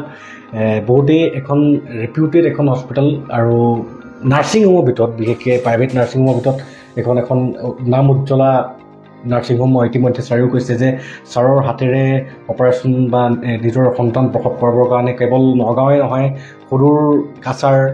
কাছাৰৰ পৰাও মানুহ আহে বা হাওৰা ঘাটৰ পৰাও মানুহ আহিছে, মানে ডিব্ৰুগড়, ডিফু, মানে আমাৰ মধ্য অসমৰ বাদেও আনুষংগিক যিমানকেইখন জিলা আছে সকলোৰ পৰা আহে। আৰু গতিকে সকলোকে আহ্বান জনাইছোঁ, যদিহে দুখীয়া ৰাইজসকলক বিশেষকৈ ছাৰৰ হাতৰে ট্ৰিটমেণ্ট কৰাব বিচাৰে তেন্তে নিশ্চয় আমাৰ জ্ঞান বাৰ্তাৰ এই ভিডিঅ'টোৰ জ্ঞান বাৰ্তাৰ সাক্ষাৎকাৰটোৰ কথা ক'ব, নিশ্চয় ছাৰে আপোনালোকক এটা ভাল ডিছকাউণ্ট দিব। ছাৰ ইয়াতে মানে মোৰ ল'ৰা দেৱাশিষ বৰুৱা তেওঁ হয় ছাৰৰ থাকে, হয় হয়, তেওঁ সেইখিনি সুবিধাই দিব। মই যেনেকৈ কৰোঁ তেওঁ মানে এষাৰ কথা আছে নহয় যে বাপেক চাই পুতেক, মাক চাই জীয়েক। গতিকে আপোনাৰ দৰে এজন দেউতাকৰ, আপোনাৰ দৰে এজন ডেডিকেটলি কাম কৰা দেউতাকৰ পুতেক কেনেকুৱা হ'ব মানে আমি ইয়াতে বুজিব পাৰোঁ। ছাৰ, এইখিনিতে মই জানিব বিচাৰিম যে আপোনাৰ ভৱিষ্যত পৰিকল্পনা, আপুনি আৰু কিমান বছৰলৈকে ডক্টৰী বৃত্তিৰ লগত জড়িত থাকিব, বা কেতিয়াবা ৰিটায়াৰমেণ্টৰ কথা ভাবিছে নেকি, বা ভৱিষ্যতলৈ কেনেকুৱা এটা আপুনি কি ভাবিছে, আপোনাৰ ভৱিষ্যতৰ পৰিকল্পনাটো জনাব নেকি? ভৱিষ্যত পৰিকল্পনা এইখন চোৱা চিতা কৰাটোৱেই কথা। হয়, মানে হেৰি নকৰোঁ যাতে মই এই পৰিচালনাখিনি কৰি থাকিব পাৰোঁ। ইয়াৰ কেনেকৈ কিখিনি কাম এক্টিভিটি হৈছে, প্ৰপাৰলি চবেই নিজৰ ডিউটি কৰিছেনে নাই। আমাৰ এটা অকণমান কেতিয়াবা হেৰিয়াত আমি গম পাওঁ যে অকণমান মানে দুই চাৰিয়ে মানে পইচাও কিবা এটা বিচাৰে। আমাৰ এতিয়া আমি অকণমান ষ্ট্ৰিক্টলি হৈছোঁ যে পেচেণ্টকো ইয়াত এডমিশ্যন হ'লে কওঁ যে ইয়াত ভৰ্তি হোৱাৰ পিছত কোনো এটকাও যাতে কাকো নিদিয়ে, কোনো চিষ্টাৰে হওক, কোনোবা বেলেগ কৰ্মচাৰী বিচাৰিলে যাতে কোনো এটকা নিদিয়ে ইয়াত দিয়াব। কাৰণ সেইটো এটা মানুহৰ এটা বদনাম এটা হয়, মানুহৰ কাৰণে এটা হাৰাছমেণ্টো হয়। গতিকে সেইটো যাতে আমাৰ নাৰ্ছিং হোমত নহয়, সেইটো কাৰণে আমি পাব্লিককো কনচাল্ট কৰিব কৈছোঁ। প্ৰত্যেক পেচেণ্ট এডমিশ্যন হ'লেও আমি কৈ দিওঁ, কোনোবাই যদি বিচাৰে আমাক জনাব। এই কথাটো ছাৰ এটা বহুতেই ডাঙৰ কথা যে আমি ভগৱানৰ পাছতেই যদি মানুহ কাৰোবাক তেন্তে ডক্টৰসকলক মানুহ, কাৰণ তেওঁলোকৰ হাততে আমাৰ জীৱনটো থকা বুলি কোৱা যায়। আৰু ছাৰ, এটা বহুতেই দুখৰ কথা যে আমাৰ এই ভাৰতবৰ্ষতে এনেকুৱাও ডক্টৰ আছে যিসকল ডক্টৰে এটা পেচেণ্ট মৰাৰ পাছত ICUত ৰাখি পেলাই তাৰ পৰাও পইচা বসুল কৰা তেনেকুৱা ঘটনাও ঘটিছে। চিনেমাটো দেখে, এইটো আৰু মানে চিনেমাটো দেখে, কিন্তু এইটো মানে কোনো মানুহে কৰে বুলি আৰু মানে বিশ্বাস বুলি নহয়, মানুহে নকৰে, মানুহে কৰে বুলি দানৱে কৰিব পাৰিব। যদিহে তেনেকুৱা শিক্ষিত দানৱ কোনোবা আছে তেতিয়াহ'লে নাজানো, কিন্তু আমাৰ নগাঁৱত তেনেকুৱা শিক্ষিত দানৱ আছে বুলি নাভাবোঁ। আৰু তেনেকুৱা দানৱৰ উদ্ভৱ হ'বলৈ নিদিয়ে বুলি আমাৰ বিশ্বাস আছে, কিয়নো আমাৰ কাষতে এনেকুৱা অনুভৱী ব্যক্তিসকল আছে, সেইসকল অনুভৱী ব্যক্তিয়ে বিগত 50 বছৰ ধৰি পেলাই আমাৰ নগাঁওখনক ছাৰ্ভ কৰি আহিছে। ছাৰ, এতিয়া জানিব বিচাৰিম যে আপোনাৰ জীৱনৰ আটাইতকৈ ডাঙৰ সেই মানে পাৱাৰ হাউচটো কি আছিল, বা মূল মন্ত্ৰটো কি আছিল, যিটো মূল মন্ত্ৰই আজি আপোনাৰ 74 ইয়াৰ্ছত ভৰি দিয়াৰ পাছতো এজন এনাৰ্জেটিক এনথুজিয়াষ্ট এজন ব্যক্তি হিচাপে, কৰ্মোদ্যমী হিচাপে আপোনাক আজিও বৰ্তি থকাত সহায় কৰিছে? এইটো মানে কথা হ'ল কি, নিজৰ এক্সাৰচাইজ এটা ৰাখিব লাগিব, নিজৰ স্বাস্থ্যৰ যত্ন এটা নিজেই ৰাখিব লাগিব। হয় ছাৰ। আৰু যিকোনো আজিকালি কিছুমান আহাৰ আছে, কিছুমান বস্তু আছে খুব সোনকালে মানুহ এডিক্ট হয়। ফাষ্টফুডৰ প্ৰতি পটককৈ এডিক্ট। আজিকালি কম বয়সৰ পৰা আমিতো ফাষ্টফুড নাখাইছিলোঁ, মছলা নাখাইছিলোঁ স্কুলত, তোমালোকেও নাখাইছিলে। এতিয়া ফাষ্টফুডটো সেই 7 বছৰীয়া ল'ৰা ছোৱালীটো আৰম্ভ কৰি দিয়ে। মই সেইটোৱে ভাল পাওঁ, সেইটোৱে ভাল। আৰু ব্ৰইলাৰ চিকেনটো চবতকৈ এনেকুৱা এটা বেয়া বস্তু, আৰু চব বস্তু ফাষ্টফুডত ব্ৰইলাৰ চিকেনটোৱে, তাত ইনচুলিন ইনজেকশ্যন দিয়ে, ইটো ইনজেকশ্যন দিয়ে, সেইবোৰ বহুত টক্সিক জীৱনৰ প্ৰতি, বহুত অপকাৰী হয়। সেইকাৰণে মইতো চবকে কওঁ যে ব্ৰইলাৰ চিকেনটো কেতিয়াও নাখাবা, আৰু ছাগলী মাংস কেতিয়াবা খাব, কেতিয়াবা নাখাব, সেইটো বেলেগ কথা। কিন্তু মিটটো ইমান এটা ভাল বস্তু নহয়। খালে কেতিয়াবা লোকেল চিকেন খালে খাব পাৰে, কিন্তু মাছৰো এটা কথা আছে। এতিয়া মাছটো আপুনি বিলৰ মাছটো আৰু নদীৰ মাছটো সেইবোৰ উপকাৰী, নিজৰ পুখুৰীত মাছটো সেইটো উপকাৰী। যিটো ফিচাৰীত কৰে ইউৰিয়া দিয়ে, সেই ইউৰিয়া দিয়া মাছটো ইউৰিয়া দিয়াৰ কাৰণে সিহঁতে সোনকালে ডাঙৰ হয়, আৰু সেই ইউৰিয়া দিয়া মাছটো খাই পেলাই আমাৰ কিডনী বেমাৰ। হয়, গতিকে আমাৰ মানুহবিলাকে চবে যাতে নিজৰ পুখুৰীটো, মোৰ গাঁৱৰ ঘৰত আগতে 3টা পুখুৰী আছে। মাছটো কিনিবই নালাগে চবেই আমি তেনেকৈ সৰুতে তেনেকৈ খাই হায়াৰ ছেকেণ্ডেৰী পাছ কৰালৈকে নিকিনোৱেই ঠিক তেনেকৈ যাতে আমি চবেই যাতে এটা সৰু সুখীৰে হওক যাতে আমি অকণ মাছ নিজে কৰিব পাৰোঁ শাক পাচলি বাৰী এখন থাকক নিজে কৰিলোঁ এই স্প্ৰে কৰা ঔষধবোৰ খাই চবৰে এতিয়া গাঁঠিৰ বিষ গাঁঠিৰ বিষ গাৰ বিষ এতিয়া চবেই ক'ব মই হাত ভৰিটো দিনাই থাকে গাঁঠিৰ বিষ হয় এইবোৰ কি কৰে স্প্ৰে কৰা আৰু এই আৰ্টিফিচিয়েল সাৰবিলাক দিয়া গোবৰ সাৰ দি পেলাই যদি খেতি বাতি অকণমান কৰিলে সেই খেতি কৰিলে শৰীৰৰ কাৰণে উপযুক্ত বেমাৰো নহয় খাদ্যাভ্যাসটো আৰু নিজৰ ফিজিকেল এক্সাৰচাইজটো এক্টিভিটিটো তুমি কিমান এক্টিভ হৈ আছা মানুহৰ চবতকৈ বেয়া মানে প্ৰভাৱ পৰে তুমি নিষ্কৰ্মা হৈ বহি থাকিলে এনেই যদি বহি থাকে বিভিন্ন ধৰণৰ কথা চিন্তা আহিব বেয়া কৰিব মোৰ এইটোহে বেমাৰ হ'ল নে এইটোহে বেমাৰ হ'লোঁ যদি ব্যস্ত থকা যায় তেতিয়া এইবোৰ কোনো এটা ভাৱ মনলৈ নাহে কথাষাৰ আছে ছাৰ যে এমটি মাইণ্ড ইভিল হাউচ বুলি কথাষাৰ আছে না আৰু ওচৰ এটা কথা আপুনি খাদ্যৰ কথা যিহেতু কৈছে খাদ্যৰ ইনটেকটো মানে আমি শৰীৰটোক কেনেকৈ সুস্থিৰভাৱে ৰাখিব পাৰোঁ ছাৰে সেই কথাখিনি কৈছে শৰীৰটোক ছাৰ আমি সুস্থিৰ বা গুড ফুড যদি আমি মানে ইনটেক দিওঁ তেতিয়াহ'লে ছাৰ আমাৰ যিটো ডপামিন বুলি যিটো আমাৰ হৰমন ৰিলিজ হয় ডপামিন ৰিলিজ হ'লে আমি এটা প্লেজাৰ পাওঁ ডপামিনটো যিকোনো কাৰণবশতঃ হ'ব পাৰে ইভেন চেঞ্চে কয় যে জিম বা এনেকুৱা প্ৰেক্টিছ কৰিলে বা কাৰ্ডিঅ' প্ৰেক্টিছ কৰিলেও হ'ব পাৰে বা ছেক্সুৱেল এক্টিভিটিৰ পাছতো মানুহৰ বোলে ডপামিন ৰিলিজ হয় মই চাইণ্টিফিকেলি কৈছোঁ কিন্তু ডপামিনে মানুহক এটা লিমিটেড টাইমৰ কাৰণেহে এটা প্লেজাৰ দিয়ে কিন্তু তাৰ বাদেও কিছুমান বোলে আৰু এনেকুৱা কিছুমান আছে গাবা বুলি এটা আছে এনেকুৱা বহুত কিছুমান মানে DNA আছে আমাৰ যিবিলাকে মানুহক লং টাৰ্মত মেণ্টেলি ছেটিছফাইড হ'বৰ কাৰণে সুবিধা দিয়ে মই পঢ়িছিলোঁ সেই বিষয়ে অকণমান মনত আছে কৈছিলোঁ গতিকে এই লং টাৰ্মত সুখী হৈ থাকিবৰ কাৰণে ভাল খাদ্যটো এটা অপৰিহাৰ্য অংগ আৰু আপুনি যিটো কথা কৈছে ভাল খাদ্যৰ কথা ভাল খাদ্য খালে কেৱল খন্তেকীয়াভাৱে নহয় ভাল খাদ্য সদায় যদি খাই থাকে তেতিয়াহ'লে চিৰস্থায়ীভাৱে আপুনি নিৰোগী হৈ থাকিব নিৰোগী হৈ থকা মানেই আপুনি এজন সম্পদ ছাৰ তাৰোপৰি মানে ৰাতিৰ আহাৰটো বহুত ইম্পৰ্টেণ্ট ৰাতি আহাৰটো বেছি যদি হেভি আহাৰ খোৱা হয় ভাত বেছিকৈ খালোঁ ঢেৰ কিবা কিবি কৰি পেলাই মাংস খালোঁ হেৰি খালোঁ ঢেৰ ভৰ্তি হৈ দেৰিকৈ খালোঁ ভাত খাই আকৌ দেৰিকৈ শুলোঁ গতিকে সেইটোৱে বডিৰ ওপৰত বহুত বেয়া আমি 8টা বজাত যদি খোৱা বোৱা কৰিলোঁ জোখৰটো খালোঁ খাই 1 ঘণ্টাৰ পিছত শুই দিলোঁ ভাত খাই শুব নালাগে ভাত খাই তেনেকুৱা কৰি পেলাই যদি সেই লাইফষ্টাইলটো যদি মেইনটেইন হৈ থাকে মানুহ অকণমান নিৰোগী হৈ থাকে ছাৰ বহুত ভাল লাগিলে আজি আপোনাৰ জীৱনৰ অভিজ্ঞতাসমূহক জানিবলৈ পায় আৰু বিশেষকৈ সমাজলৈ ল'বলৈ পায় ছাৰ আপোনাৰ মনৰ পৰা আপুনি সামাজিক প্ৰেক্ষাপটলৈ গোটেই অসমবাসীৰ ৰাইজৰ প্ৰেক্ষাপটখনলৈ এনেকুৱা এটা কি আহ্বান কৰিব বিচাৰিব যিটো আহ্বান আপুনি জীৱনজোৰা অভিজ্ঞতাৰে নিজৰ মনত সঞ্চয় কৰি ৰাখিছে মোৰ নিজৰ অভিজ্ঞতাৰ পৰা যিখিনি উপলব্ধি কৰিলোঁ ইমানখিনি দিনৰ প্ৰেক্টিছৰ পৰা মানুহৰ লগত যিটো ৰিলেশ্যন এটা ডেভেলপ হ'ল মানুহৰ সমস্যা মানুহৰ খাদ্য প্ৰণালী এক্সাৰচাইজ কিবা চিন্তাধাৰা বহুতে কয় মোৰ টোপনি নাহে খাব নোৱাৰোঁ মোৰ হজম নহয় এই গোটেইবিলাক হ'ল কি নিজৰ সৃষ্টি হয় আমি যদি সুন্দৰভাৱে নিজৰ টাইমলি খোৱা বস্তু খাওঁ খাবলগীয়া বস্তুখিনি খাওঁ আৰু খাদ্যখিনি যাতে প্ৰপাৰলি হয় যিখিনি অলৰেডি মই মেনশ্যন কৰিলোঁ তেনেকুৱাকৈ যদি হয় আৰু ভাল কিতাপ পঢ়া ভাল গান শুনা এইটো বহুত ডাঙৰ কথা মই এতিয়াও ৰেডিঅ' শুনি থাকোঁ ৰেডিঅ'টো শুনে ৰেডিঅ'টো আজিকালি ৰেডিঅ' মই তাৰপিছত মোৰ এটা ৰেডিঅ'টো বেয়া হ'ল মই কিনিব গ'লোঁ গোটেইখন বিচাৰিলোঁ ক'তো নাপাওঁ গতিকে আকৌ সেইটোকে ভালকৈ শুনো ৰেডিঅ'টো শুনি ৰেডিঅ' পুৰণা গানখিনি শুনি যিটো মনৰ তৃপ্তি এতিয়া গানটো শুনিলে সিমানখিনি নাপায় এইটো শুনিলে নিজৰ ফিলিংছ যে মানে কালিৰ সৰু অৱস্থাৰ পৰা যিটো গান শুনিছোঁ এইটো শুনিছোঁ একদম মনৰ শান্তি ভাল কিতাপ এখন পঢ়িছোঁ মনৰ শান্তি